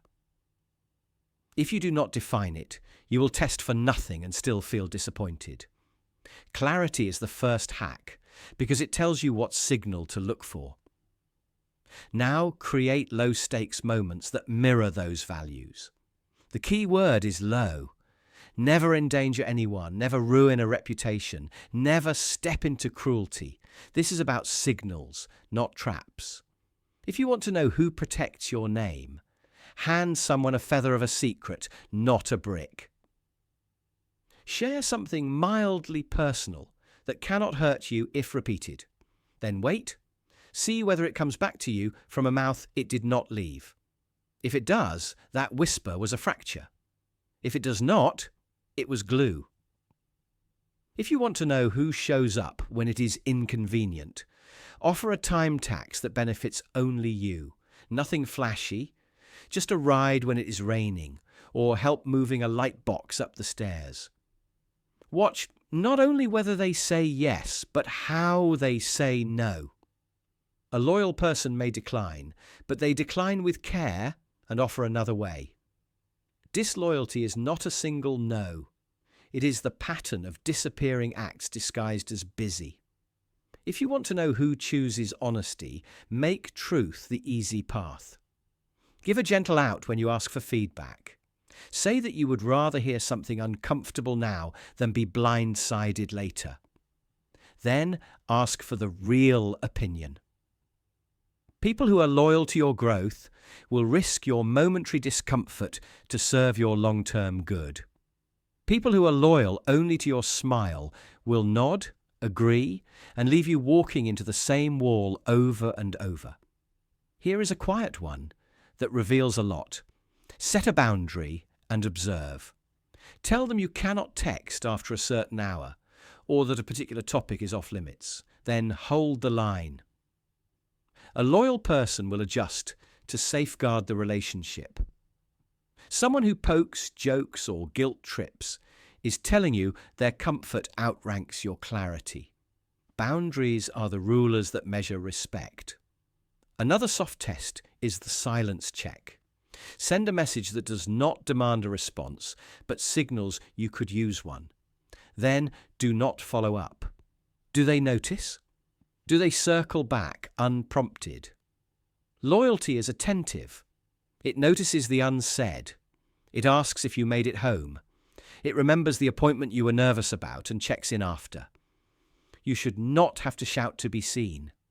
Be careful with anything that smells like entrapment. Dropping a wallet, staging disasters, or inventing crises you cannot handle are theatrics that can damage trust even if they pass. Keep tests rooted in real life. A secret should be real but harmless. A favour should be real but light. A boundary should be real and healthy. The goal is not to catch someone, it is to watch them be themselves. Time is the ultimate amplifier. One pass or fail means little. Patterns mean everything.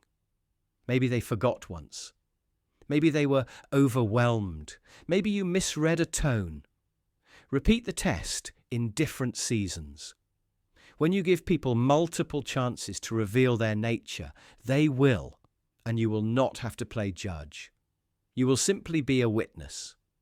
If a test reveals fracture, do not swing a hammer. Have a conversation. Share what you noticed, how it landed, and what you need going forward. Ask for their view. People grow when given the chance. If they dismiss, deflect, or make you feel crazy for caring, you have your answer without raising your voice. If they lean in and repair, you also have your answer, and it might be the beginning of something stronger. Here is the darkest part that still keeps you in the light. Run the test on yourself. Would you keep their feather of a secret? Would you show up when the rain starts? Would you tell the difficult truth with care? It is easier to demand loyalty than to deserve it. Become a person who is safe to be loyal to, and you will attract those who can carry that weight. You do not need drama to know who is with you. You need small, honest moments that cost a little comfort and pay out in clarity. Run quiet checks, keep stakes low, watch for patterns, and then choose. The right people make loyalty feel effortless, not expensive. And once you find them, the only hack left is to stop testing and start trusting. Whisper this to yourself the next time someone shares a win. I can make theirs the setup for mine. That's the one-up hack. It's a social gambit that flips attention in your direction, raises your status in the room, and quietly teaches everyone that you're the high watermark they should measure against. It feels mischievous because it is. And when you wield it with a steady hand, it can tilt conversations, negotiations, even first impressions in your favour. Here's the essence. Someone puts a trophy on the table. You place a slightly shinier one down right after. They mention running a half marathon. You mention finishing it faster or training while balancing 2 jobs. They talk about closing a big client. You describe winning a client in a tougher market with tighter margins. The key isn't to bulldoze them. The key is just enough elevation that the room recalibrates and now faces you. Timing is everything. Let them land their moment. Give a beat, a nod, maybe a line of genuine appreciation. That sets an energy of generosity so you don't look threatened. Then pivot with a bridge that feels natural. Try phrases like, "That reminds me," or "Funny you say that," or "I had a similar experience that got wild at the end." Bridges are your runway. If you launch without one, you look hungry. If you glide in on a bridge, you look inevitable. Your angle matters more than magnitude. You don't have to be louder, just different and sharper. If they went big on scale, go big on difficulty. If they led with speed, lead with impact. If they flashed status, flash scarcity. You're not parroting their axis. You're switching to a dimension where you win. Think of it like a spotlight that you tilt to find the most flattering edge. Keep it specific. Specifics are credibility. Vague is insecure. People trust crisp detail and clean cause and effect. Paint a quick before, the action, the after. 1 breath each, then stop. Oversharing smudges the shine and invites doubt. The cleaner the arc, the harder the one-up lands. Never crush the person. Crush the bar.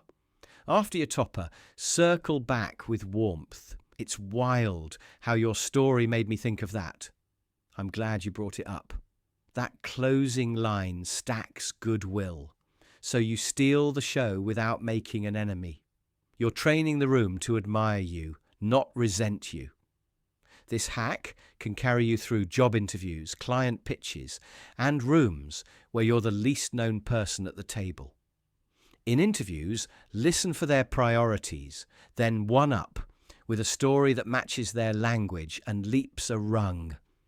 With clients, mirror their pain point, then tell the time you solved it faster, safer, or cheaper, with a proof detail they can repeat after you leave. At parties, use it playfully. Light touch, big charm, quick exit. Be warned, if you overuse it, you become the exhaustingly competitive friend. That's when the room tunes you out. The antidote is a ratio. For every time you one-up, spend time one-upping others in their favour. Yeah, Sam ran that marathon, and he shaved minutes while dealing with a brutal injury. Elevate people publicly, and you earn the runway to elevate yourself when it counts. There's also the stealth version. You precede a story with a tiny concession, a mini loss or a quirky mistake, then pivot into the topper. People relax when they hear imperfection. Their guard drops. Then you rise above with your win. It lands as confidence instead of arrogance because you walked through a doorway of humility first. The one-up hack is not about being the loudest. It's about controlling context. If you can switch the metric of what matters, you can switch who matters. When you make that switch cleanly, people remember you as the standard, not the exception. If you want to test this today, wait for someone to share a small victory. Listen, bridge, angle, detail, warmth. Do it once. Feel the energy tilt. Then pocket it. You don't need to win every exchange. You just need to win the ones that place you where opportunities find you. And here's the final twist. One-up yourself in public. Tell them the last time you did X, you did it well. And now you found a way to do it better, faster, or deeper. You become the character in the story who is always leveling up. People like betting on characters who are still climbing. That's the quiet power underneath all of this. Not that you beat someone else today, but that you make it obvious you'll be hard to beat tomorrow. You can fight a storm alone, or you can tilt the weather so the wind blows with you. The trick isn't louder arguments, it's gravity. Make the room lean. Here's the move people miss. Don't attack the person. Aim the group at the behaviour. You're not building a mob, you're building momentum. Start by naming a goal everyone already wants. We're trying to ship this on time and not burn weekends. Then mirror the holdout's concern so they feel seen. You're worried this plan adds risk. That makes sense. That single line lowers defensiveness and keeps the door open. Psychologically, you're creating safety before persuasion, which makes people more receptive. Now, recruit micro-agreements. Ask a small, obvious question that almost everyone can nod to. Can we agree the deadline matters? People say yes because it costs nothing, and each yes primes the next one. Follow with a second tiny truth. And losing scope is better than losing the launch. Heads keep nodding. Those nods are social proof in motion. You're not winning an argument. You're letting the room remember what it already believes. This is a reframing move from me versus you to all of us versus the problem. Next, put a spotlight on shared norms. Use we language to pull the centre of gravity toward you. We usually test before we tinker. That phrasing recruits the room with you without making it personal. It sounds inclusive and steady, and it subtly invites others to speak. Then ask for one short addition from someone neutral, not your closest ally, someone quiet. Jordan, what would keep this simple? The moment a second voice endorses the direction, silence breaks. A third voice follows. You've turned a debate into alignment. You did not crush the holdout. You gave the group a safe lane to move. Here's what it looks like in real life. A meeting stalls because one teammate refuses to drop a feature. Instead of pushing back, you say, totally get wanting it perfect. If perfection risks missing the launch, what's our move that protects the date? Someone says, cut the animation. You nod. Great. And can we cue it for a later update so we don't lose the idea? By mirroring the worry, naming the shared goal, and asking a we question, the group naturally converges. The holdout still has dignity, but the behaviour has no air left. This works with friends too. When one person keeps pressuring the group to spend more on dinner, don't argue price versus taste. Name the shared value. We want a good time without anyone stressing about money. Then ask a tiny question. Does everyone feel okay capping it? Once two people say yes, the current shifts. With family, when an argument spirals, point to the norm. We all want a holiday without yelling. Can we agree to take a breather and come back in 10 minutes? The room will usually accept the path that protects the group. A few guardrails. Never shame, never corner. If the person feels exiled, you create an enemy to fight later. Keep the attention on the pattern, not their character. Offer a soft landing. We'll revisit the feature after the launch. That preserves relationships while solving the problem. Why it feels powerful is simple. You're trading force for formation. You lower resistance, then shape the energy already in the room. People prefer belonging. They follow the path that feels safe, familiar, and fair. Layer in a touch of dialogue, a clear metaphor, and a nod to the psychology at play, and you guide listeners smoothly from tension to cooperation. So when one voice stands in your way, don't go head to head. Tilt the floor. Find the shared goal, mirror the concern, stack tiny yeses, invite a neutral voice, and let the group stand with the solution, not against the person. That's the real pile-on, and it leaves everyone standing when the dust settles. Whisper a single detail into a crowded room, and watch the room rearrange itself. That is the quiet power of a leak. not a flood, not the whole story. One chosen thread tugged at the right moment, and suddenly the tapestry looks different. The information leak. Hack is not about inventing anything. It is about sequence and selection. What comes first? What is left out? And what is repeated until it hardens into the version everyone believes? Psychologically, this works because our minds anchor to the first frame we hear and then relax as the same sliver repeats. Hear a detail enough times and the edge dulls. The brain stops flinching and starts accepting. That settling has a name: habituation, the tendency to react less as something becomes familiar. When a single detail is echoed without the rest of the picture, people begin to treat it as the picture. Picture a workplace launch running late. There are a dozen moving parts, some clean, some messy. A manager shares one screenshot. A line that says the final review was delayed. No mention of the earlier scope change, the vendor swap, the bug that was discovered and fixed in a long night. Just that one line, sent to a couple of allies in a private chat. By morning, the story has shape. The delay belongs to the review. The review belongs to that team.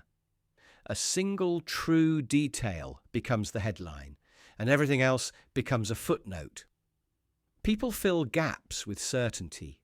They feel wise for putting the pieces together, not realizing they were handed only corners of the puzzle. Now flip the lens. The same hack can be used to disinfect rather than manipulate. Not to hide the truth, but to sequence it so the full picture actually lands. Not control, but clarity. Not to win, but to be fair. That shift matters, because the line between influence and deception is drawn by what you omit on purpose. The reframing is the power. What looks like a tool for control becomes a way to restore context and trust. Here is a different scene. A friend says she cancelled our trip, and everyone's sympathy sorts itself. The information is technically true. It is also incomplete. Later you learn there was a family emergency, that she offered new dates, that she prepaid for the hotel so no one would lose money. The first leak shaped the mood. The missing context would have shaped the meaning. You can feel how different that story becomes when the sequence changes. First, the emergency. Then the cancellation. Then the make good. Same facts, new order, different world. So if you are tempted to leak, ask yourself what you're trying to make people feel. If it is outrage or loyalty without context, step back. If it is clarity, do the opposite of the common move. Share the timeline, not just the takeaway. Share the receipts and the reasons side by side. Give the dull facts a voice, not just the dramatic ones. And if you are on the receiving end, slow the spin with simple questions. What is missing? Who benefits from me believing only this part? What came before and what came after? Even asking is a way of stitching the fabric back together. There is a reason thoughtful communication leans on a blend of practical examples, psychology, and a reflective close. It helps the message stick and helps people act on it for the right reasons. Stories land, insight lingers, and a simple, grounded takeaway gives people something to carry into the next conversation where a half-truth is whispering for attention. In the end, the information leak hack is a scalpel. It can cut trust or it can cut through noise. Leaks only gain power when context goes missing. Become the person who restores context. That is how you shift a room without breaking it. Ever watch a room tear itself apart over something small, while one quiet person walks away with exactly what they wanted? That is not luck. That is the manufactured drama hack. It is the art of lighting a controlled fire so bright that everyone squints, argues, and trips over each other while you slip the real move past their gaze. Drama is a magnet. It drags attention from what matters to what feels urgent. Pull that magnet in the right direction, and you control what people see, how they feel, and what they decide. Here is the spine of it. Find a spark that carries emotion. Not the core issue you care about, but a side door that invites outrage, pride, or fear. Something ambiguous, something that begs for opinion, something that touches status. Then you place that spark where it will get oxygen. You make sure the right personalities hear it. You frame it as a question, a concern, a rumor, a bold statement you just happen to overhear. You are not attacking, you are surfacing. You are just concerned. Your tone is calm, while others take the bait. Once the spark catches, you feed it with just enough uncertainty to keep people speculating. Share a partial detail, never the full picture.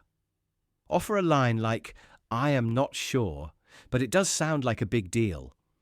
Let people fill in the gaps with their own fears. The mind hates a vacuum. It will cram that empty space with stories, and the most dramatic story usually wins. While attention swarms the drama, you quietly move the piece that matters. Introduce your preferred plan as the reasonable way forward. Slide an unpopular clause into a long list. Shift the deadline. Reassign responsibility. People in the middle of conflict crave relief, and relief will feel like wisdom even when it is a leash. In a meeting, this looks like raising a concern about optics right before a budget cut vote. Suddenly the room debates reputation, fairness, and politics. Meanwhile, you present a small amendment that conveniently protects your team. In a negotiation, it looks like flagging a potential compliance issue that forces the other side into a defensive posture. While they scramble to prove they are clean, you anchor price or terms without resistance. In a group chat, it looks like dropping a vague screenshot and asking, "Should we be worried about this?" Then, while everyone splits into camps, you start a separate thread with the person who actually decides and secure the commitment you needed. Tempo is everything. Keep it fast enough that people react, slow enough that you guide the frame. When tempers flare, adopt the posture of the peacemaker. Ask for calm. Suggest a break. Offer to summarize. When you summarize, you choose which points are loud and which are quiet. You make the dramatic thread feel separate from the decision you want, even if they were born together.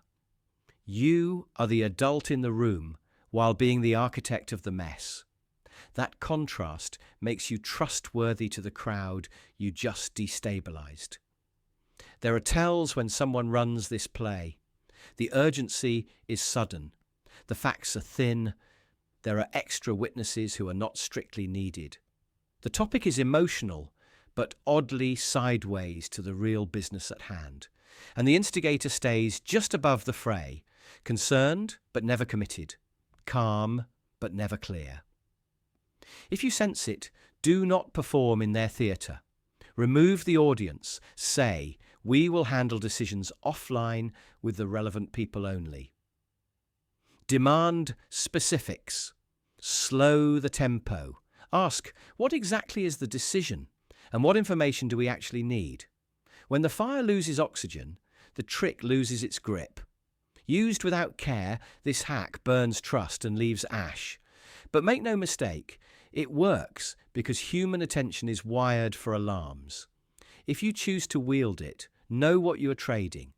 If you choose to resist it, learn to notice the spark, control the oxygen, and keep your eyes on the move that actually matters. The loudest thing in the room is not always the most important. Sometimes it is just the distraction that lets someone else quietly win. Whisper your strength and watch the room lean in. Most people shout to be seen. The underdog hack is the opposite. You step in soft, let others assume you are a little lost, a little less, and while they relax, you gather everything you need. It is not about lying. It is about strategic silence, selective reveals, and letting assumptions work for you instead of against you. Start by taking the heavy coat off your presence. Speak a shade slower. Let your first questions be simple on purpose, the kind of questions that invite people to explain themselves. Experts love to teach. Gatekeepers love to correct. When they do, they hand you the map. A naive question can open doors. A bold statement would slam shut. Use your body language like a dimmer, not a spotlight. Shoulders down, eyes engaged, chin neutral. Nod while others talk, not as agreement, but as permission for them to keep sharing. Keep a small notebook, not as a prop, but as a quiet signal that you are here to learn. People pour details into a listener who does not threaten them. When you share your own facts, share the smaller ones first. Offer a tiny truth that seems harmless, like a beginner's observation, then wait. The pause is your ally. Others rush to fill it with clarifications, with opinions, with the secrets they would guard if they felt challenged. You are not fishing. You are letting the river run. In a meeting, the underdog plays like this. While the loudest voice battles for attention, you ask the question no one asked. You say, "Help me understand what success looks like for you." The loud voice answers quickly. The decision maker answers carefully. Listen to the careful one. They just told you the real game. Later, when you present, you reflect their answer back in their own words. Suddenly, you are the person who gets it, even though you hardly spoke. In a negotiation, start with curiosity instead of combat. You let the other side define what they value.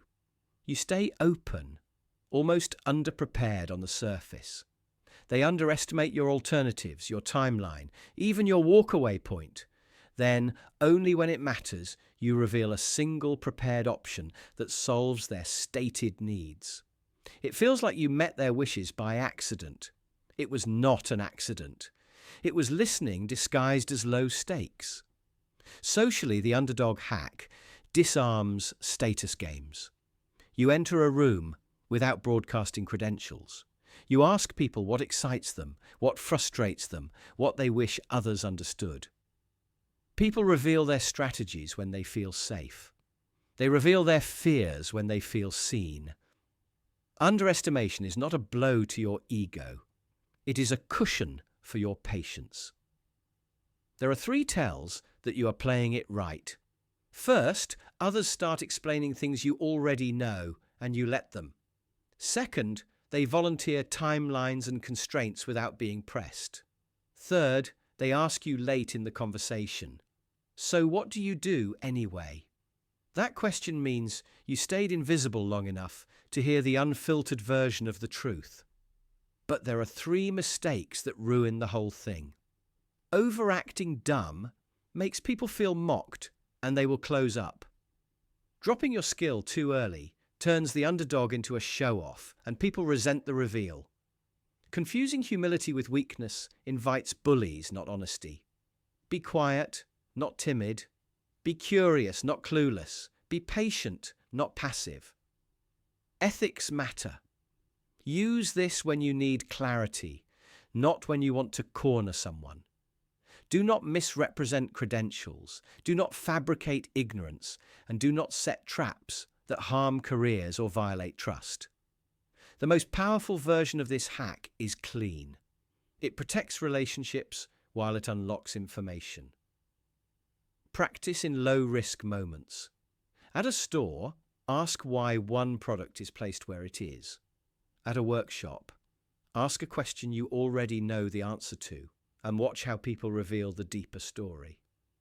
On a team call, summarize what you heard and ask what you missed. These tiny reps teach you the rhythm of silence and the art of the pause. When it is time to step out of the mask, do it like a sunrise, not a lightning strike. Share one insight that ties their earlier words together. Offer a solution that feels obvious only after it is spoken. People respect those who make them feel smart, not small. If they walk away thinking they were brilliant with you, you won. If they walk away feeling tricked, you lost even if you got what you wanted. The underdog hack is simple. Carry less signal until the moment's signal matters. Let others relax into their own story. Collect the edges, the gaps, the patterns. When the door to influence opens, you do not push through it. You glide and you leave it open behind you. Whispers beat war drums when your goal is to conquer a crowd. Not loud orders, not blazing speeches, just carefully placed doubts, and suddenly the strongest group forgets it is a group at all. That is the dark gravity of divide and rule. You do not push people apart. You let suspicion, comparison, and petty grievances do the pulling. Picture a room that used to breathe in unison. Ideas moved like a flock, turning together, rising together. Then someone enters who smiles wide and listens close, and never says quite everything to anyone. They praise one person for their boldness, another for their patience, another for their loyalty, always in private, always with a sideways glance that suggests the rest might not have what you have. They share a rumour as if it were a secret gift. They frame every decision as a choice that somehow benefits you more than them, or them more than you, and ask quietly how you feel about that. They do not attack the team. They feed its insecurities carefully, like dry kindling under a calm pot, and they wait. Suddenly, meetings are shorter but colder. Jokes do not land the way they used to. People start bringing evidence into casual conversations because they can sense an invisible judge in the corner. The Slack thread or the group chat where everyone used to share wins turns into a filing cabinet. There are no explosions, just a slow erosion of trust. The miracle of we becomes the fear of me versus them. That is the core move. Separate people from the context that keeps them kind. When you are cut off from the larger picture, a half-truth looks whole.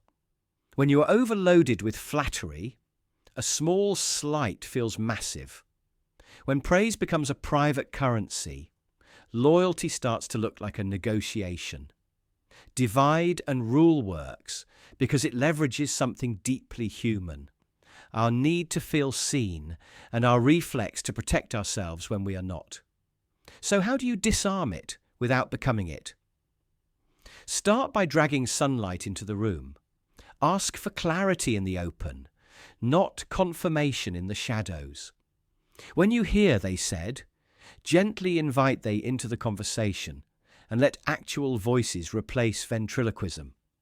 When someone offers you a special story about someone else, respond with a calm curiosity that prefers evidence over emotion and shared goals over shared gossip.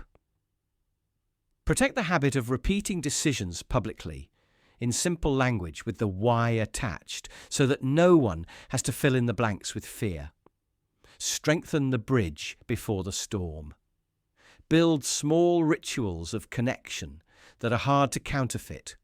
Rotating collaborations, open channels where progress and problems are visible, a culture of giving credit out loud and sharing blame with care. Celebrate the behaviour that knits people together, not just the outcomes that look impressive on paper. If you notice a teammate drifting to the edges, walk the long way and bring them back into the circle with questions and listening, rather than labels and conclusions. Above all, refuse the invitation to compete for the leader's affection like shoppers on a narrow aisle. Real power does not need you to prove your worth by resenting someone else's. Real power grows when you make it easier for others to do their best work and say their hardest truths. The dark hack dissolves when the room refuses to be hypnotized by scarcity and remembers that trust multiplies faster than suspicion, but only when tended deliberately. If someone tries to pull the threads of your group, start tying knots. Speak clearly. Share context. Ask for receipts without venom. Offer praise where everyone can hear it. Remind each other that the team is not a row of mirrors, but a set of hands. Divide and rule is only magic when the lights are off. Turn them on and the trick loses its teeth. Colder than any clapback is the move where the room simply stops orbiting around someone. No insults, no spectacle, just a quiet shift in gravity. That's the social freeze-out. You remove the audience from the performance, and without attention, the influence thins like fog in sunlight. Here's the move in plain terms. You do not argue harder. You stop feeding it. Not louder resistance, but less oxygen. Not a crusade, but a boundary. The aim is not to punish a person. It is to starve a behavior. It's clean, it's quiet, it's decisive. Picture this. A teammate hijacks every meeting with witty digs and side quests.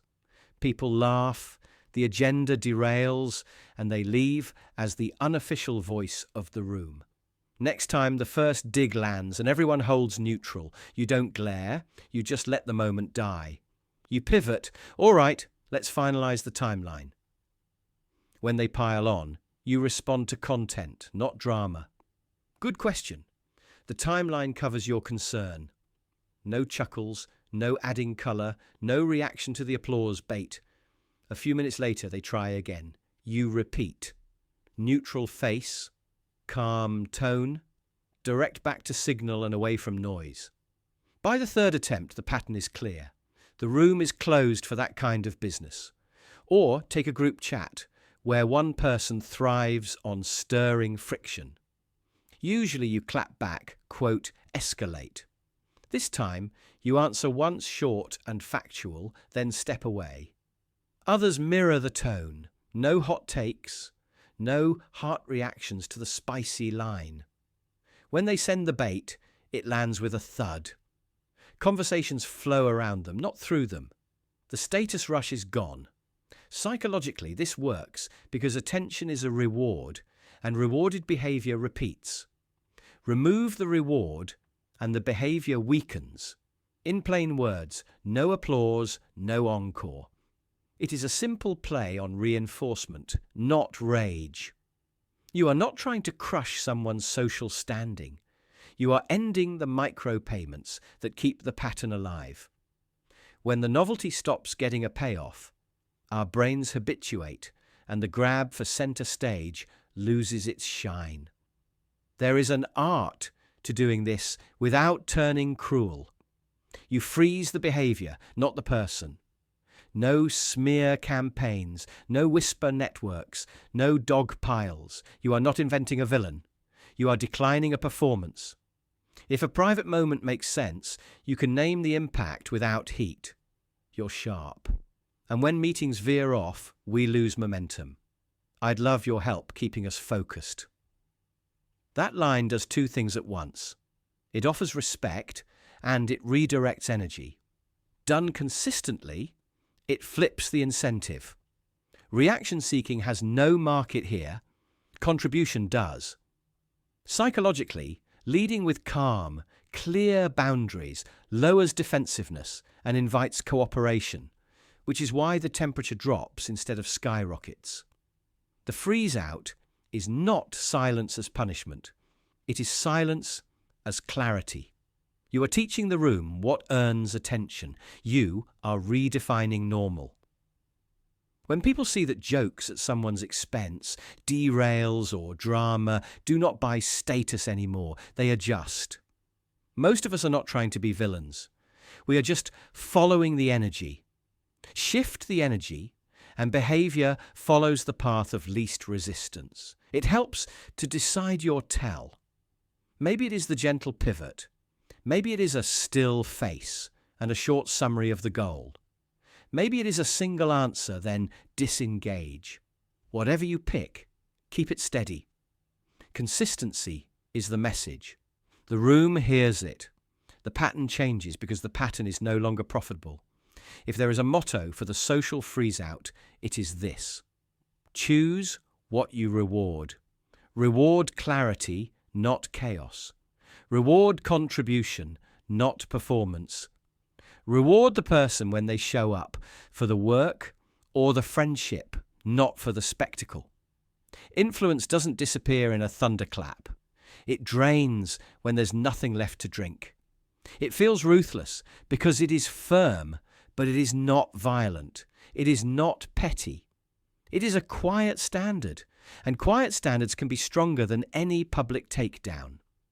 When you stop orbiting around the noise, you pull everyone back into the gravity of what matters. That is the social freeze-out. And the silence you choose becomes the loudest thing in the room. Everyone remembers the last door that clicks shut. That sound is your advantage. Not the pitch you made, not the charm you poured on, not the perfect closing line. The power sits in the empty space you leave behind when you vanish at the peak. That is the strategic exit hack.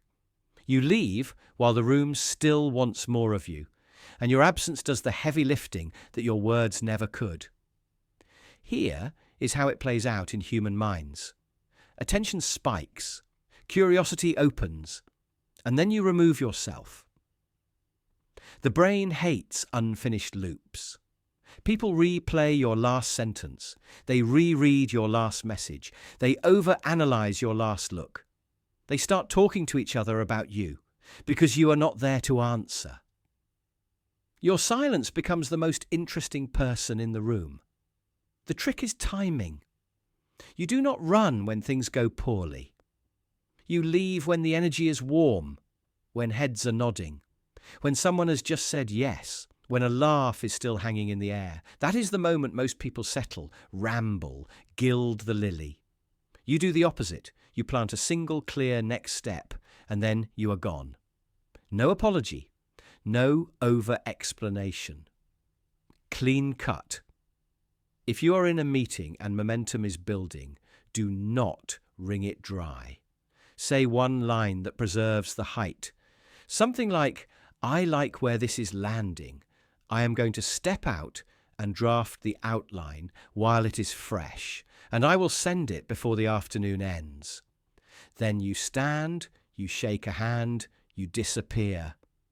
You leave them mid-breath, still facing the space you just vacated. They will fill that space with follow-up, with buy-in, with the story that you are a person who drives outcomes and does not cling to approval. Negotiating? When you hear the first real concession, do not harvest every last inch. Mark the moment. This is productive. I want to check one operational detail before I lock this. Give me until tomorrow morning. Then you end the call. They will sit in the quiet, wondering whether they gave enough, whether you have options, whether they should sweeten the pot before you return. That is the power of absence working for you while you're off making coffee. In social dynamics, it is even sharper. You drop something vivid, light but memorable, then you exit on your own cue. Not because you are bored or aloof, but because you protect your energy like it matters. Others will feel the gravity of that boundary. They will mark you as the person they did not quite get enough of. Invitations become warmer. Curiosity grows teeth. Presence earns attention. Absence earns desire. You need both. Overstay your welcome, and you collapse your own mystique. Leave too early, and you seem evasive. Get it right by snipping the thread at tension, not after the knot has been tied. The test is simple. If you can feel the crest of the wave, go. If you are still paddling, stay until the rise. Then leave. There are practical cues to make this clean. Before any interaction, decide the condition that signals your exit. A key agreement reached, a laugh that hits, an insight that lands. When that condition appears, you do not need to think. You execute.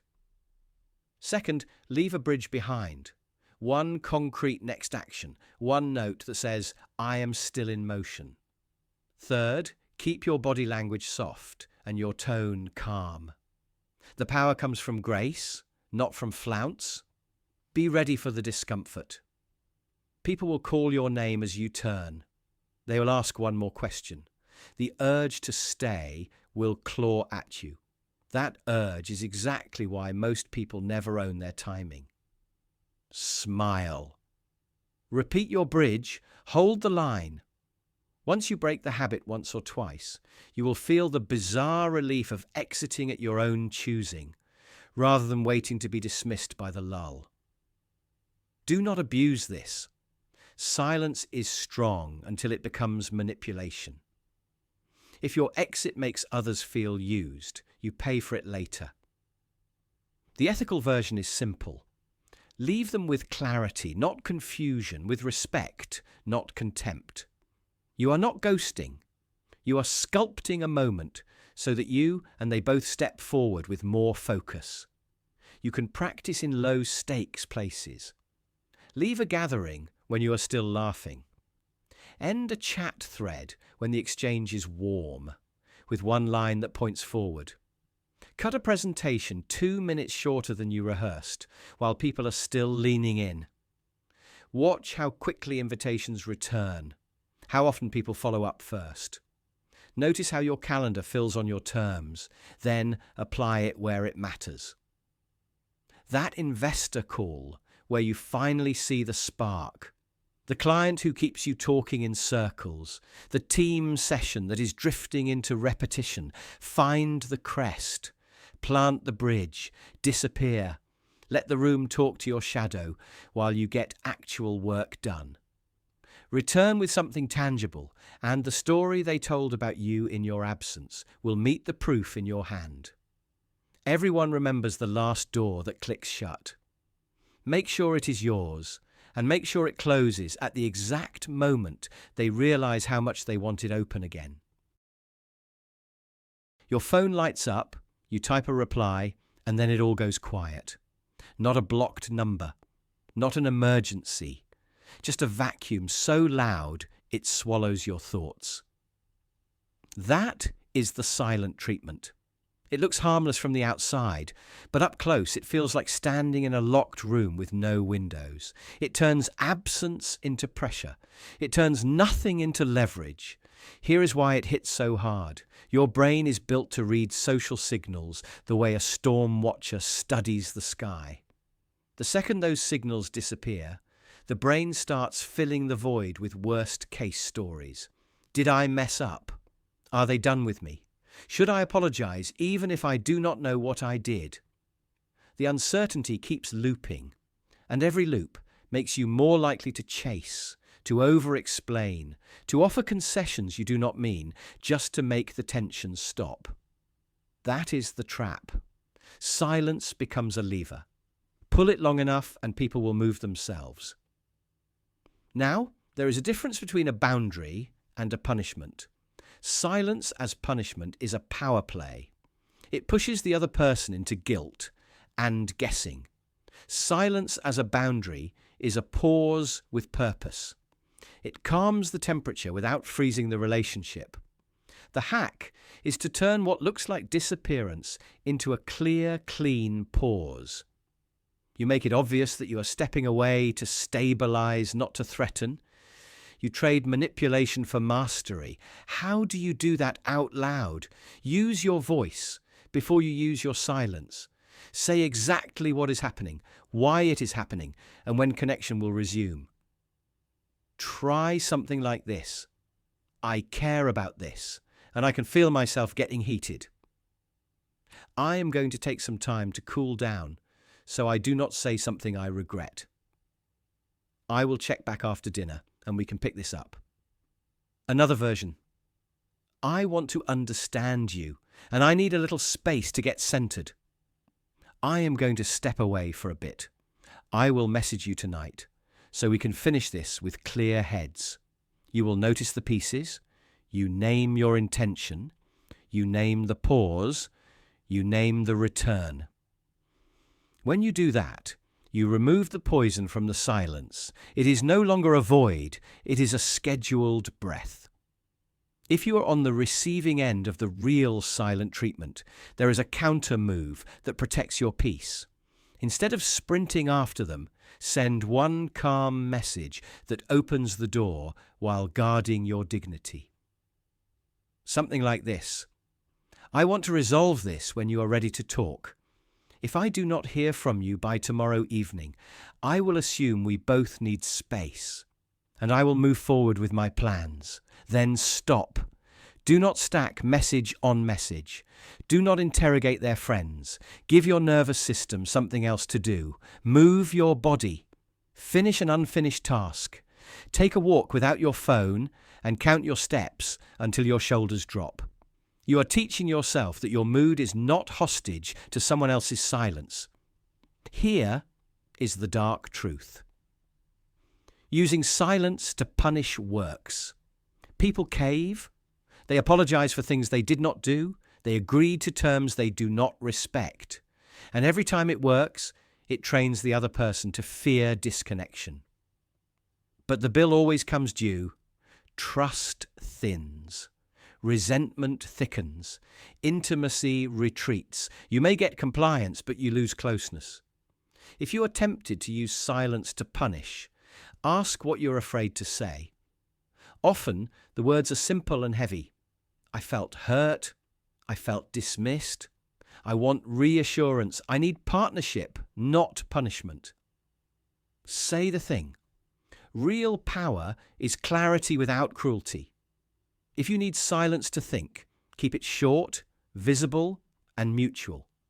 Name the question you are answering while you are quiet. Say, I am going to sit with this and decide what I can commit to, and I will share tomorrow morning. Offer the other person a role. Is there anything you want me to consider while I think? That keeps both of you in the same room, even during the pause. It keeps the bond intact. And what about those moments when the silence stretches and you feel that itch to chase? Work the inside first. Notice the urge. Name it. I am feeling the pull to fix this right now. Breathe low and slow. Put both feet on the ground. Unclench your jaw. Count to 10 breaths, and on each exhale, repeat, I can wait. That little ritual is not pretend calm. It is nervous system training. When you can stay steady in the gap, you become immune to the game. The silent treatment is a blunt instrument. Skilled silence is a scalpel. One cuts trust to make you obey. The other trims reactivity so truth can surface. Use quiet to cool fires, not to starve someone of warmth. Set the boundary, speak the return, and keep your dignity. If they use silence to punish, do not feed the void. Leave one open door, protect your time, and get back to living. The loudest power move you can make is a calm, honest pause that does not threaten, does not beg, and does not break the bond. That is how you turn absence into authority without turning love into leverage. Picture this. You step into a room, and without announcing a thing, the tempo shifts to match you. Eyes recalibrate. The energy tilts. You didn't wait for permission. You quietly set the rules. That's the first move hack. Move first, and everyone else either follows your rhythm or spends their time trying to undo it. Most never do. They react, you initiate. The first move isn't about being loud or aggressive. It's about tempo, framing, and ownership. When you go first, you define what normal looks like. People anchor to the first thing they hear, see, or feel. Show up and take the pen. Start the whiteboard. Offer the first draft. Ask the first question. Now there's a shape on the table, and human nature is to adjust around it rather than replace it. You turn a blank page into your page. Think about a meeting. Most people drift in, check their phones, and wait. You arrive, put your notebook at the head of the table, not to flex, but to orient. You open with a single clear line. Here's the outcome I want us to leave with. Suddenly the hour has a spine. You set a clock without saying the word deadline. People hate the void. You filled it. They will react to your frame or risk seeming off topic. In negotiation, the first move is the anchor. You propose terms before they float theirs, not as a demand, but as a calm standard. Here's what I'm comfortable with, and here's why it works for both of us. The other side now hovers near your numbers and your logic. Even if they push back, they're pushing back against your map. If you wait, you get pulled into theirs. Early motion decides whose map gets used. In conversation, being first doesn't mean talking the most. It means setting the tone and the boundaries. You ask the first question that matters. Before we dive into tactics, what would make this a win for you? Tone: respectful, direct, focused. Now the rest of the talk follows the track you laid. If you hesitate, the track becomes whatever random worry pops up next. Socially, the first move can be as small as the first smile, the first wave, the first toast. Vibes are contagious. First movers choose the virus. Laugh first and light, and a tense group relaxes. Toast first and grateful, and the night gets warmer. Stay quiet, and the room chooses you for you. Digitally, the first move is the first artifact.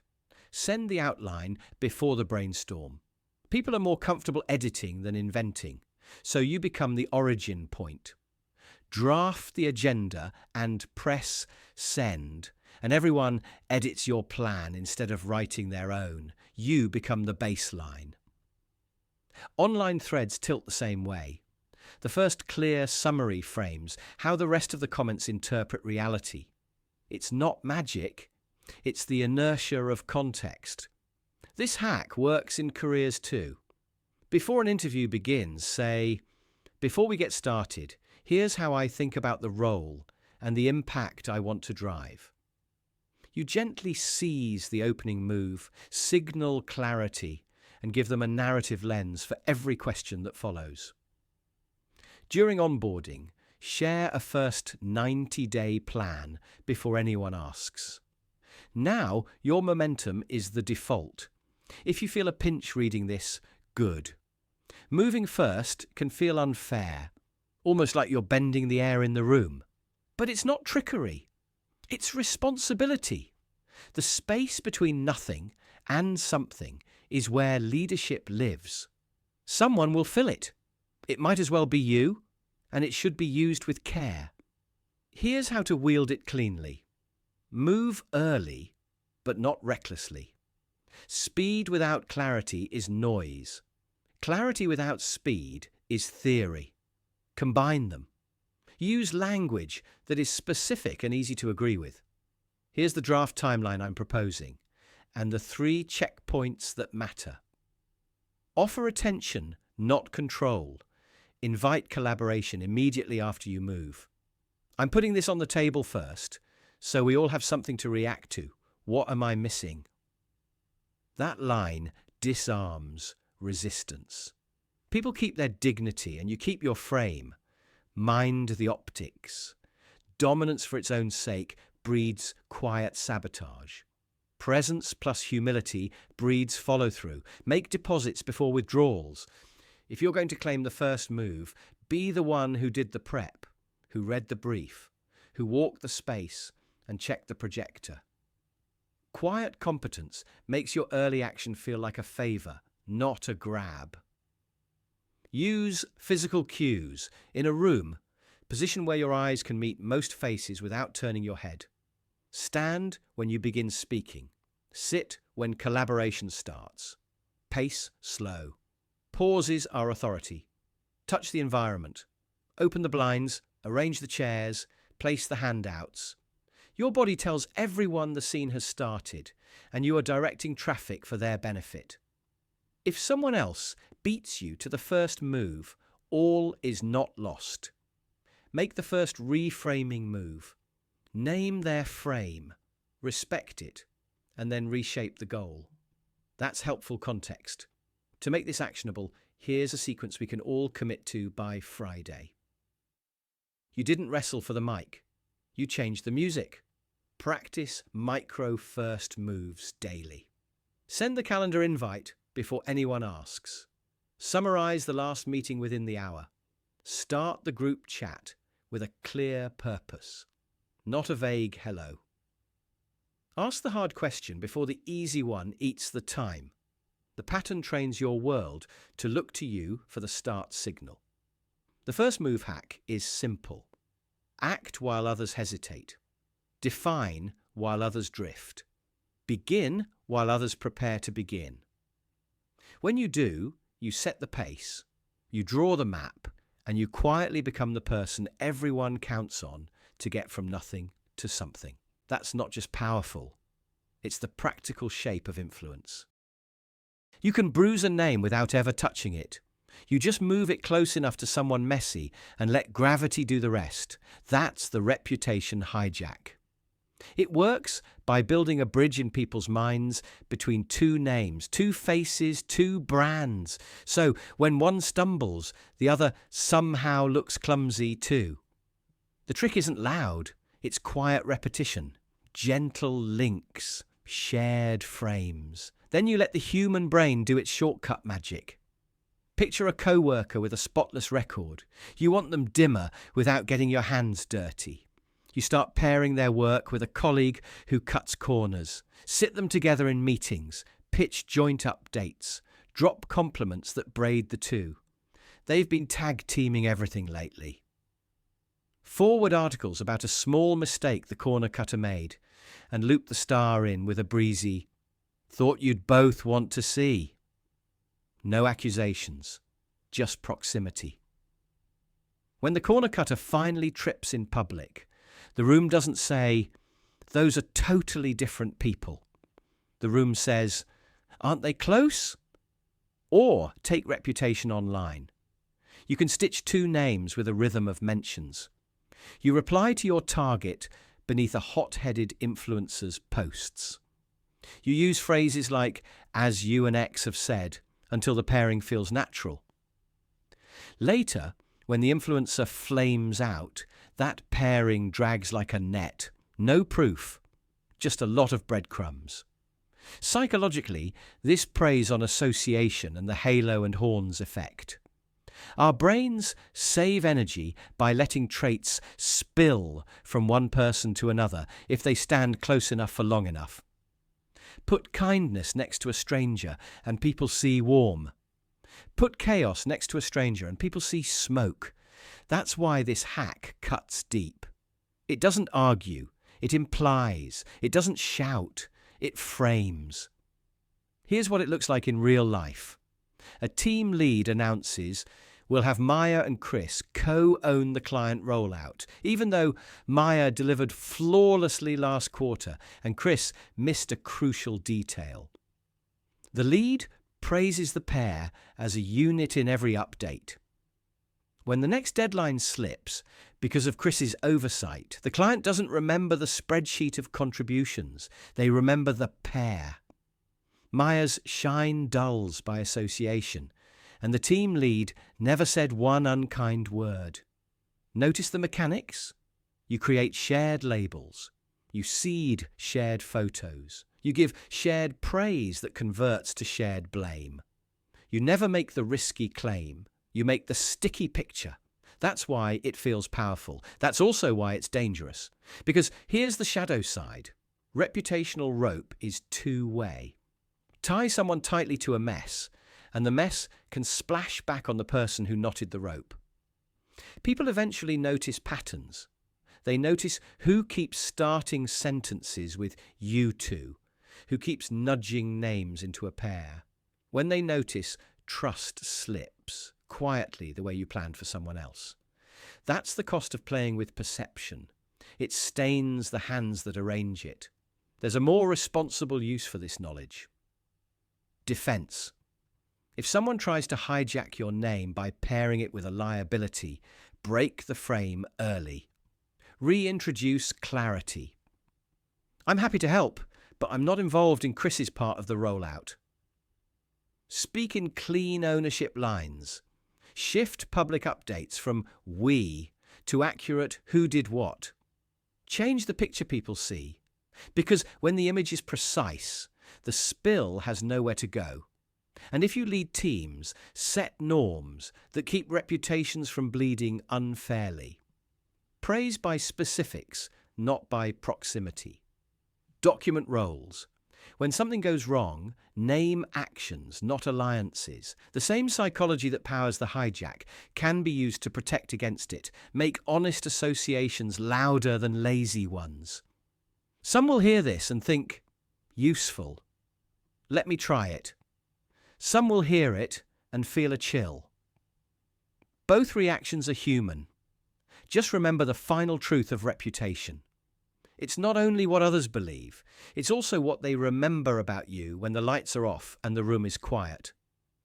If you engineer shadows for others, your silhouette is what lingers. Use awareness as armor.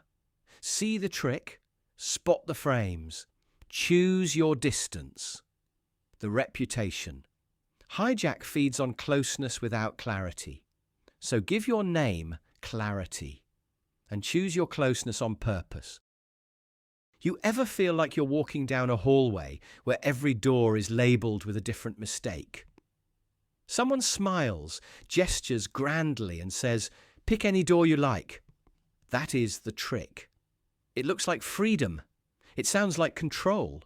It is neither. It's the forced choice. The moment when someone quietly removes all the good exits, then invites you to pick from what's left. Here is how it feels from the inside. You are tired, a little rushed, and you want to be reasonable. The person across from you is friendly, confident, and already framing the moment. They offer two options with the certainty of a coin toss. Heads or tails, this one or that one. Pick a time now, or pick a time later today. The hidden move is that neither option is what you actually want. But the way the question is asked makes you forget there should be a third path. The brain craves completion, and a closed set is a tidy puzzle. You want to finish it. You want to be done. It shows up everywhere. A cashier asks if you want the premium add-on or the deluxe one, as if skipping the add-on is not even on the menu. A negotiator says, "We can wrap this up today at the higher rate, or tomorrow at the higher rate, with a small concession," framing it like the only difference is when you bend, not whether you should. A peer offers, "Do you want to lead the messy part, or take the blame if it fails?" Notice the rhythm. Option 1 feels rushed. Option 2 feels worse. You are supposed to accept the frame, then try to optimize inside it. The psychology underneath is simple and sharp. When we are nudged into a small arena, we aim to win inside that arena, even if the arena is a trap. Loss aversion kicks in. You start comparing bad with worse, not bad with good. Anchoring locks your attention to what is presented first, so the whole moment orbits around their two choices. Commitment and consistency push you to respond quickly to seem decisive. And if there's an audience, real or imagined, social pressure turns a quiet question into a loud performance. You are solving their puzzle while your needs wait outside. So how do you break the spell without creating a scene? Start by naming the frame in your head. If your mind hears, "I am being asked to pick a loss," it wakes up. You do not need a fancy speech. You need a pause. A breath is a lever. Silence breaks momentum. Most forced choices rely on speed and politeness. Remove both. People who set traps hate empty air. Rewrite the question. Instead of choosing between two bad paths, ask the question that should have been asked at the beginning. What problem am I solving? What do I actually want? Then say a simple sentence that reopens the menu. Try, "Neither of those works for me," or "I'm not choosing between those options, I'm choosing whether this is the right fit." You do not owe a justification. If they push, repeat yourself calmly. Rudeness is a decoy. Stay steady. If you need more tools, shift the timeline. Forced choices often shrink time until you panic. Expand it. "I'll decide tomorrow." Or "Send this in writing and I'll review." Written words slow the game and strip away performance pressure. You will be amazed how many dire deadlines evaporate when you add daylight. Ask them to surface the missing option. What would no decision look like?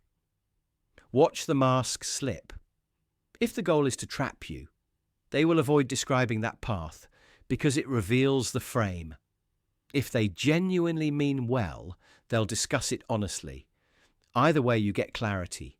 You can also add your own third door. Option 3 is we wait until the terms make sense. Or option 3 is I pass. Say it like it belongs there because it does. When you create the missing door, you reclaim the map. Remember, your body gives you signals before your brain catches up. If your chest tightens, if your shoulders creep up, if your voice speeds, that is your inner alarm whispering, "This choice is wrong." Listen. The fastest way out of a bad hallway is to stop walking. If you work with people, lead people, sell things, or simply share space with other humans, respect the power of framing. True influence expands choices. Manipulation collapses them.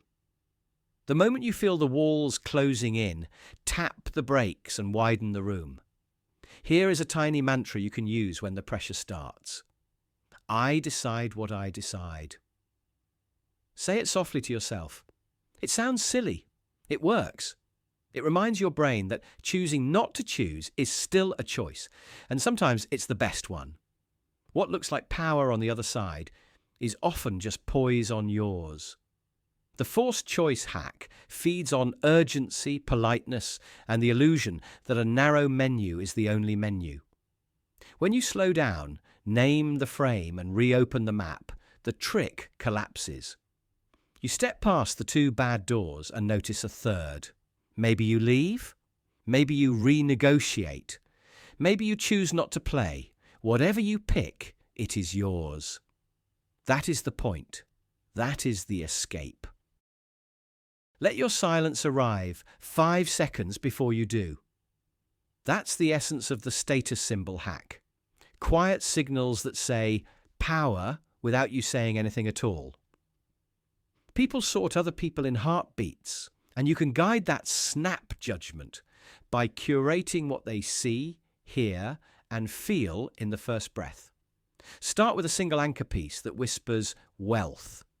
Not a billboard logo, not something loud, just one item insiders recognize. A clean, well-fitted jacket with sharp lines. A pair of leather shoes that look nourished rather than new. A watch that sits flat and catches light once, not constantly. Choose one, maybe two, never all. Power tends to be economical. Surround that anchor with understatement. A crisp shirt or simple knit with no visible branding. A leather folio instead of a backpack. A pen with weight. Even your phone case matters. Matte, not glossy, and free of scratches. When the details look considered, people assume the rest of your life is too. Grooming is the multiplier. Trimmed hair, clean nails, a subtle scent with depth, not a cloud. Steam the fabric, lint roll the black. Keep your collar sitting obediently. Tailoring beats price every time. A modest suit that fits like intention will outclass a costly one that pulls at the ankle. Think in terms of lines and edges. Power has edges. Movement communicates budget. Slow your walk half a beat. Pause before you answer. Set things down gently. Don't fidget. People with resources rarely rush, and you can borrow that rhythm today. Speak in clean sentences, no filler. Leave air between ideas. Let questions land and live for a second. Time is its own status symbol when you handle it with ease. You don't need to own everything. Borrow, rent, or rotate. You can keep one elevated piece on hand and make it do all the heavy lifting. Reuse a high-end shopping bag as a discreet tote for a notebook and tablet. Carry a slim metal water bottle instead of a disposable one.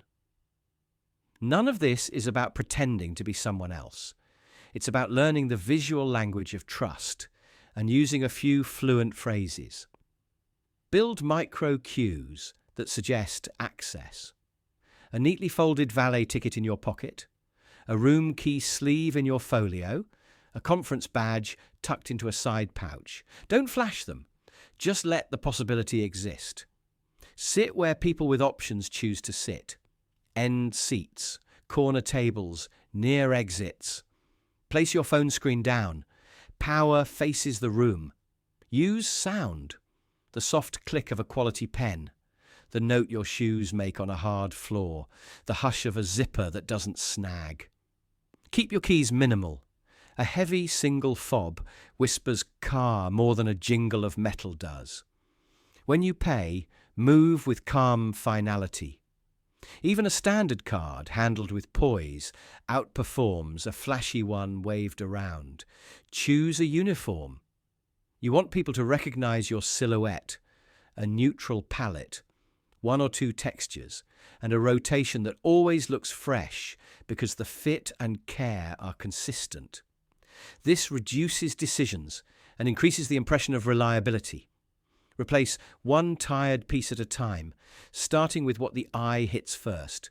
Shoes, outerwear, eyewear. Context matters. In creative spaces, a rare print sneaker can be your anchor. In corporate rooms, it might be immaculate tailoring and a discreet watch. In tech, a clean hoodie that actually fits, paired with premium minimalist sneakers, reads as intentional rather than lazy. Match the room, then elevate one notch above it. Your tools need grooming too. A laptop with a clean screen and a wallpaper that looks serene. A charger that isn't frayed. A notebook with a quiet cover. Pages uncrumpled, edges squared.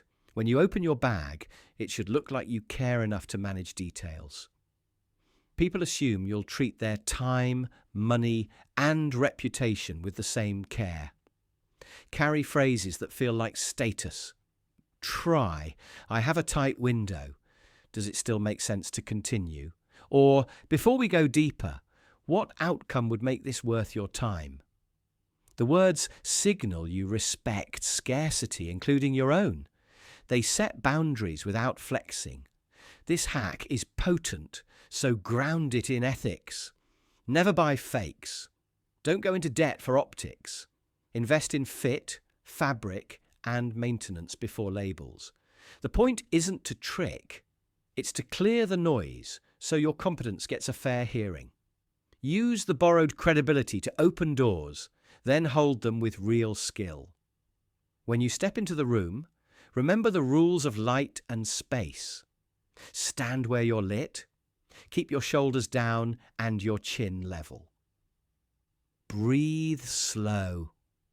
Let people look you over and find nothing that contradicts the story you're telling. Power is not the logo. Power is the coherence. The more your appearance agrees with itself, the more others will agree with you. And when you leave, do it like someone who will be back. Smooth the chair, gather nothing in a hurry, offer a brief nod, and let your silence exit 5 seconds after you do. That echo is the sound of status. A smirk, two compliments, and suddenly a calm room starts to feel like a racetrack. Not because anything changed on paper, but because you just changed what people are playing for, your approval. Here's the move. You create a game nobody realized they were in. You hint at a scoreboard without ever showing one. You praise two people for different strengths, then hold your attention like a rare prize. People will reach for it. They will try to outdo each other for it. Psychologically, this works because status and comparison run deep. When attention feels scarce, we hustle harder to earn it. Here is what it looks like in real life. You're in a meeting with two teammates. To the first, you say, "I love how precise you are. You catch things nobody else sees." To the second, you say, "Your speed is unreal." You get momentum when it counts. Then you set a task both can touch. You tilt your body toward whoever moves first. Give them your eyes and let a tiny silence hang after the other person speaks. You do not insult anyone. You do not declare a winner. You simply make your attention feel like a trophy. The next time, they lean in faster. They bring their A game. And if you drop a casual line like, "I'm curious who can crack this before lunch," you just raised the stakes without sounding like you did. Here's the behind-the-scenes secret. People don't compete with rules. They compete with cues. Your micro-gestures are the cues.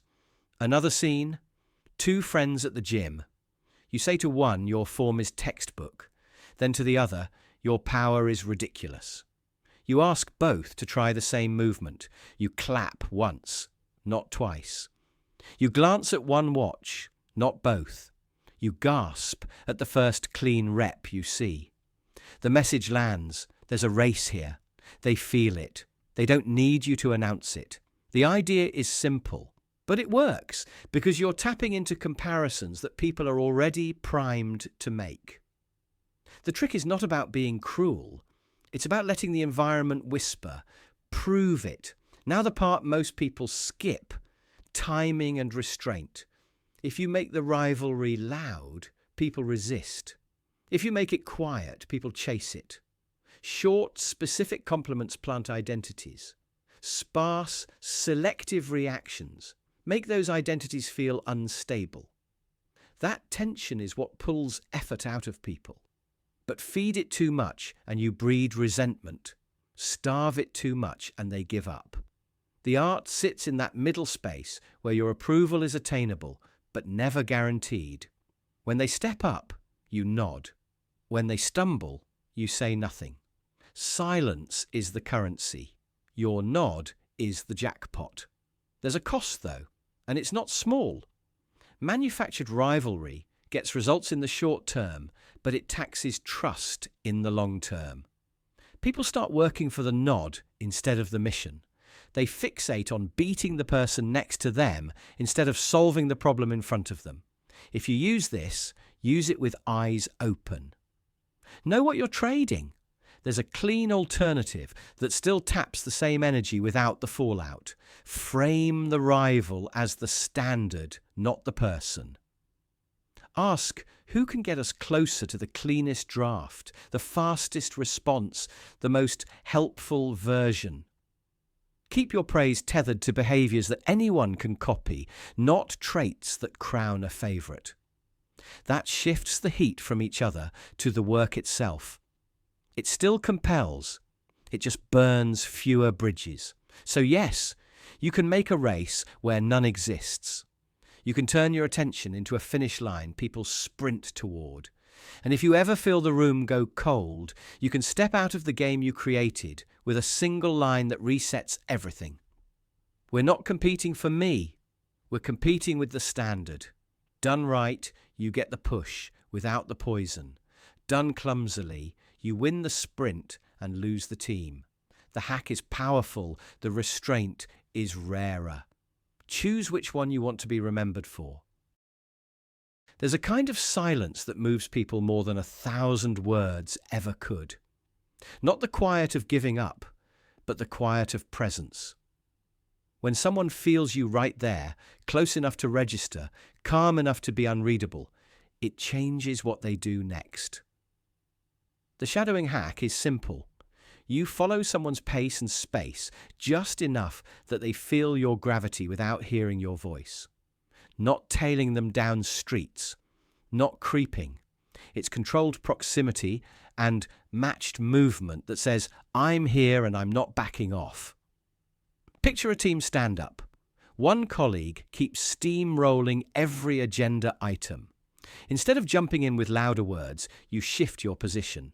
You move from the far edge of the circle to just off their shoulder, within polite distance, angled toward the same screen they're pointing to. You match their tempo. When they take a step toward the board, you also advance a small step. When they slow, you settle. You keep your shoulders relaxed, chin neutral, hands visible. You let a beat of silence hang after their last sentence. The room senses the pause. They glance at you, stumble on the next point, and, because your presence is undeniable but not aggressive, open the space with "Go ahead." Why does this work? Psychologically, proximity heightens salience and pressure without a single syllable. We are wired to track what is close, what mirrors us, and what sits inside the edge of our personal bubble. That closeness signals importance and urgency, and people adjust to it, often by yielding attention or sharing the floor. Tapping this principle thoughtfully gives you influence without escalating conflict, because the body registers the cue before the mind argues with it. Here's another scene. You're at a service counter. A representative keeps dodging your request and repeating the same script. Instead of raising your voice, you shorten the distance the script has to travel. You step from the wandering queue line to a spot directly within their field of view, still respectful, still calm. You align your stance with theirs, elbows in, shoulders square to the counter. You stop talking. You breathe slower and let the silence do the heavy lifting. Very often they shift from the script to you. Let me see what I can do. What makes this feel powerful is not menace. It's precision. You are using 3 dials: distance, angle, and timing. Distance says, I'm not going away. Angle says, I'm focused on this with you. Timing says, I'm patient enough to wait until you feel it too. When those 3 align, the other person senses that things won't move forward unless they meet you halfway. This tool is strong, so keep it clean. Stay within social distance that would pass in a crowded elevator. Keep your hands visible and your posture open. Maintain a soft face. If someone steps back, do not chase. Let space reset. And know the ethical line. The shadowing hack aims to steady a conversation, not to scare a person. If the energy turns fearful, you step back first. You can also scale it down to everyday life. A friend keeps interrupting your story at a cafe. Instead of snapping, you lean in just a little and hold their eyes when you continue. They feel the weight of your moment and settle. A teammate derails a decision with side comments. You slide your chair beside theirs instead of across from them. Line up with the document and mark a calm pause where the decision needs to be made. Sideways becomes forward. In each case, you are turning motion and silence into gentle leverage. If you want one more layer, pair the shadow with a short, clear line once you have their attention. Something like, I want to finish this thought, or stay with me for 1 minute. The presence makes the sentence land. The sentence gives the presence a direction. That blend, felt first, then named, keeps everyone's dignity intact and moves things along. The quiet truth is that people don't only listen to words. They listen to where you stand, how you breathe, and what you're willing to wait for. Used with restraint and respect, the shadowing hack doesn't threaten. It steadies the moment so the other person can meet you where the real conversation lives. That's power without noise, and it lingers long after the silence ends. Ever notice how a single sentence can slide into your ribs and make you say yes before your brain catches up? That little ache in your chest is the switch we're about to flip on purpose. It is called the emotional hook, and it turns a vague moment into an obligation someone never agreed to, but now feels compelled to honour. Start where people care most: identity. People want to be seen as loyal, kind, reliable, competent. When you mirror that identity back to them, you create a hook that tugs on their self-image. Say a colleague prides themselves on being the dependable one. You do not ask for help yet. You say, "I always appreciate how you keep projects from slipping." You make everything steadier. You pause. You let them nod into the version of themselves you just polished. Now the hook has entered. Next, imply a shared decision that never happened. This is the silent contract. You avoid explicit agreement. You talk as if the ship has already sailed. "We were counting on you to be the anchor this week." That line turns their identity into a role they feel responsible for. They never signed the paper, but the script says they did. Now, add a feeling that is hard to ignore: relief, gratitude, or disappointment. Gratitude is sticky. Disappointment is stickier. Relief makes them the hero. Disappointment makes them the fixer. Try this sequence. "I told the team we're safe because you're on it. Thank you." Then smile. That thank you arrives before a yes, and the human urge to stay congruent fills in the blank with their compliance. To tighten the loop, add a time box and a social lens. People hate visible letdowns. Say, "I let the manager know you're taking point so we can hit Friday without scrambling." The public reference raises the cost of backing out. You have not asked, you have declared. The declaration creates a social reality. The target feels an invisible audience watching them uphold it. In close relationships, the fabric changes, but the stitch is the same. You lift a value, you anchor it to a role, and you pre-say, "Thank you." You always make things feel calm. "I knew I could count on you tonight." There is no question mark, only an expectation wrapped in warmth. The warmth is the sugar that makes the pill go down. Sales and service run on this engine too. You frame the buyer's self-story. "You strike me as someone who chooses long-term value over quick fixes." Then you move to the silent contract. "That is why I reserved this option for you." And then the pre-gratitude.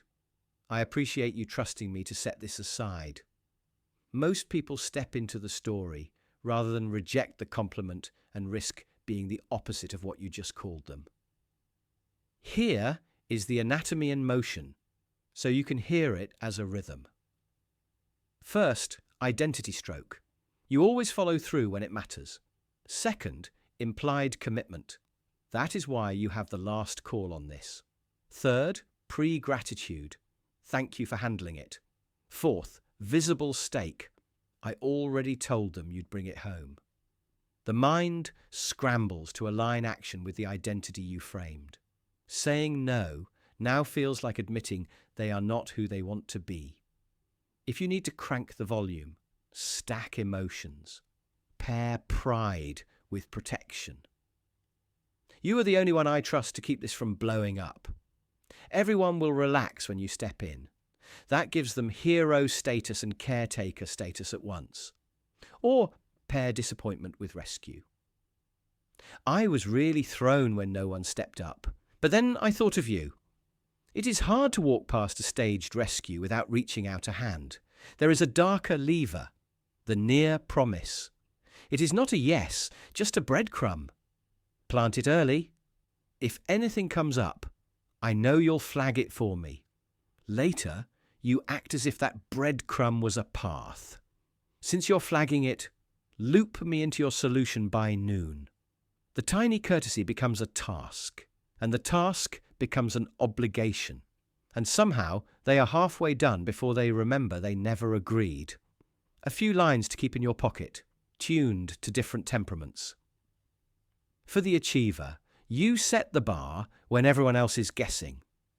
I've already lined this up, so your call finalizes it. For the helper, you have a way of making a mess feel manageable. I'm relieved we can lean on you tonight. For the loyalist, you always show up for the team when the pressure spikes. That is why your name is on this handoff. For the peacemaker, you bring calm where others add noise. Thanks for keeping this smooth. Now use this with a conscience. The same levers you pull can trap you when someone else yanks them harder. Learn the counters. Break the silent contract by naming it. I did not agree to that, so let's reset. Deflate the identity hook without rejecting yourself. I care about being reliable, and I'm saying no to this specific request. Dodge the pre-gratitude by reframing. I'm not committing, so please don't thank me for something I haven't agreed to. Remove the audience. If you mentioned my name to others, please update them that I have not accepted. And if someone drops a guilt bomb, swap guilt for clarity. I'm choosing based on capacity, not on pressure. The power here is not magic. It is momentum. You point someone's sense of self downhill and you remove the friction of asking. They roll toward yes because stopping takes more effort than continuing. Build the slope with identity. Pave it with implied commitment. Grease it with gratitude and put spectators on the sidelines. Do this well, and people will feel a tug they cannot name, and a promise they never made, yet somehow feel bound to honor. The hook is invisible. The line is emotional. The reel is silence after a thank you. Pull gently, and they come closer. Pull sharply, and they jump the line. The art is knowing when to let the feeling do the work, and when to let them believe it was their idea all along. Pay attention to this tiny shift that flips a whole dynamic. Stop pushing and watch who starts moving toward you. Call it strategic withdrawal. It's the deliberate decision to pull back some of your energy, access, or assistance so the other side has space to choose you, without pressure, without chasing. Here's the picture. You're the reliable fixer at work. You send reminders. You clean up the slides. You jump on every late-night ping. People appreciate it, sort of, but they don't respect it, not really, because your effort is invisible. So you change a single variable. Next time, you don't pre-polish the deck. You let the deadline breathe. A teammate messages, "Hey, did you do the final pass?" You respond warmly, not instantly, and say, "I'm focused on my section. Loop me when your draft is ready." Later, they circle back faster, more prepared, more appreciative. Your value spikes the moment your constant availability stops being a given. In a relationship, the same move looks like this. You stop being the one who texts by lunchtime every day. You keep your tone light and kind, but you stop filling the silence. I've got a full afternoon.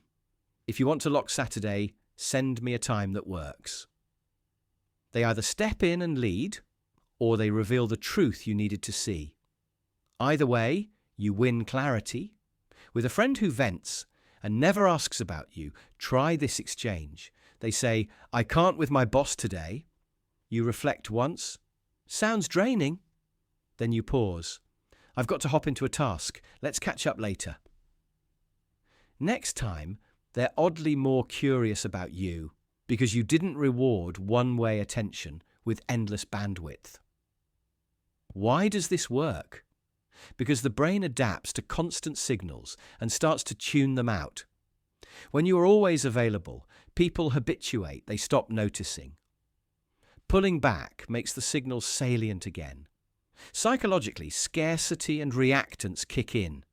Reduced access increases perceived value, And a little space invites someone to reassert their choice by moving toward you. But this is not ghosting, not punishment, not a mind game. It's a boundary with a purpose. You are not withdrawing warmth, you are withdrawing over-functioning. There's a difference. Not cold, but clear.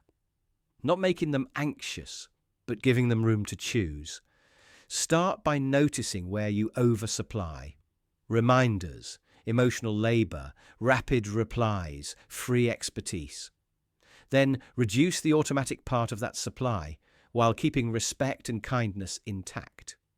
Replace chasing with invitations. Happy to help once you've drafted your outline. I'm protecting focus this week. Send me options and I'll pick. Resist the reflex to fill every gap. Let silence do quiet work. And when they do move towards you, when they show effort, initiative, or care, reinforce it. Answer, appreciate, collaborate. You're not playing hard to get. You're making it possible for the other side to earn their way in. Use this in places that can bear it. Professional dynamics, lopsided friendships, early dating. Don't use it where safety or urgency matters, and be ready for the result to be information, not just validation. If someone doesn't move closer when you step back, that's data. It frees you. You stop paying the hidden tax of overgiving. The paradox is simple. Pull back a little and presence becomes felt again. Step out of the center and people notice the empty space with your shape. Strategic withdrawal rebalances respect without a speech because it replaces pressure with choice. The moment you stop carrying it all, those who care will pick up their side. The rest will drop, and that too is a gift. Less push, more pull, not to punish. To invite, that's the quiet power of strategic withdrawal. Clamp your tongue between your teeth, say nothing, and watch secrets pour out. That is the entire trick. The surprise. Silence hack makes people rush to fill the quiet you create. And when they do, they reveal what they care about, what they fear, and what they are willing to give. Here is how you do it. Ask a question with weight. Not a yes or no throwaway, but something that nudges the other person's brain into searching. Try. What would make this feel right for you? Or what concerns you most about this? Then stop. Let your sentence fall off a cliff. No filler noises. No helpful nodding that turns into mm-hmm-hmm. No nervous laughter. Your job is to become a calm gap. The silence will feel louder than thunder in your head. That is good. Everyone is wired to keep conversation flowing. When the rhythm breaks, we scramble to restore it, and the fastest way is to talk. If you can hold the pause just a beat longer than feels polite, you tilt the ground, their mind races to fill the space, and out comes truth. Use your body like a mute button. Keep your face open and soft. Angle your shoulders toward them. Breathe through your nose, slow and steady. A gentle head tilt and relaxed eye contact says, I am listening. That signals safety, not aggression. So the other person keeps going. Inside, count your breaths to 3, maybe 4, and only break the silence if they clearly run out of words. Examples make it real.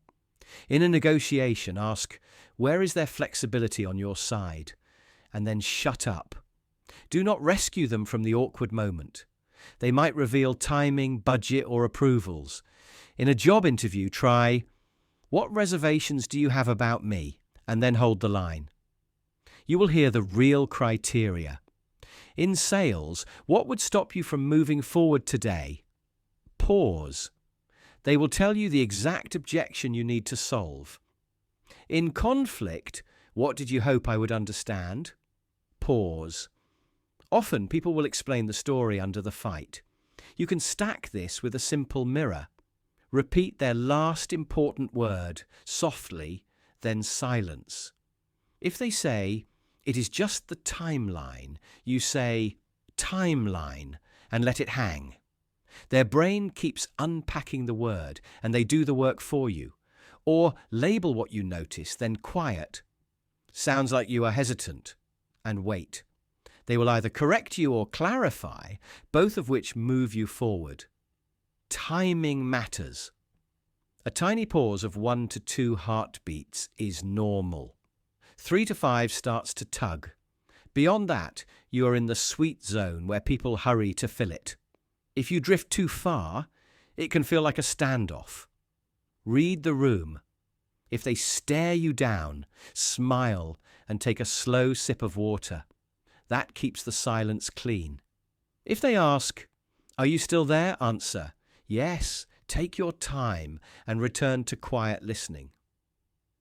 On calls, silence is even stronger because people cannot read your face. Ask the question, then mute yourself for a few seconds. The line goes still. Most folks rush to avoid dead air. On video, keep your expression warm and your posture steady. Tiny nods are fine. Words are not. There are pitfalls. Do not weaponize silence to corner someone who is vulnerable. Do not use it where consent and safety are at stake, like deep emotional disclosures you are not equipped to hold. The point is not to trap people. It is to give them space to reveal what matters. The power comes from restraint, not dominance. Practice in low-stakes moments. Ask a barista, "What do you like here?" and wait. Ask a friend, "How are you really?" and give them the room. You will feel your urge to jump in. Train yourself to ride that urge like a wave. The longer you can sit with the quiet, the more people will fill it with the information you need. One last touch. End strong and silent. After they finish, do not pounce. Let a final beat pass. Often they add the most important sentence in that extra second, the piece they did not plan to say. Then reflect back what you heard and ask the next precise question. Again, pause. The surprise. Silence hack is simple, repeatable, and unfairly effective. You remove noise. They add meaning. Use it with care. Use it with intention.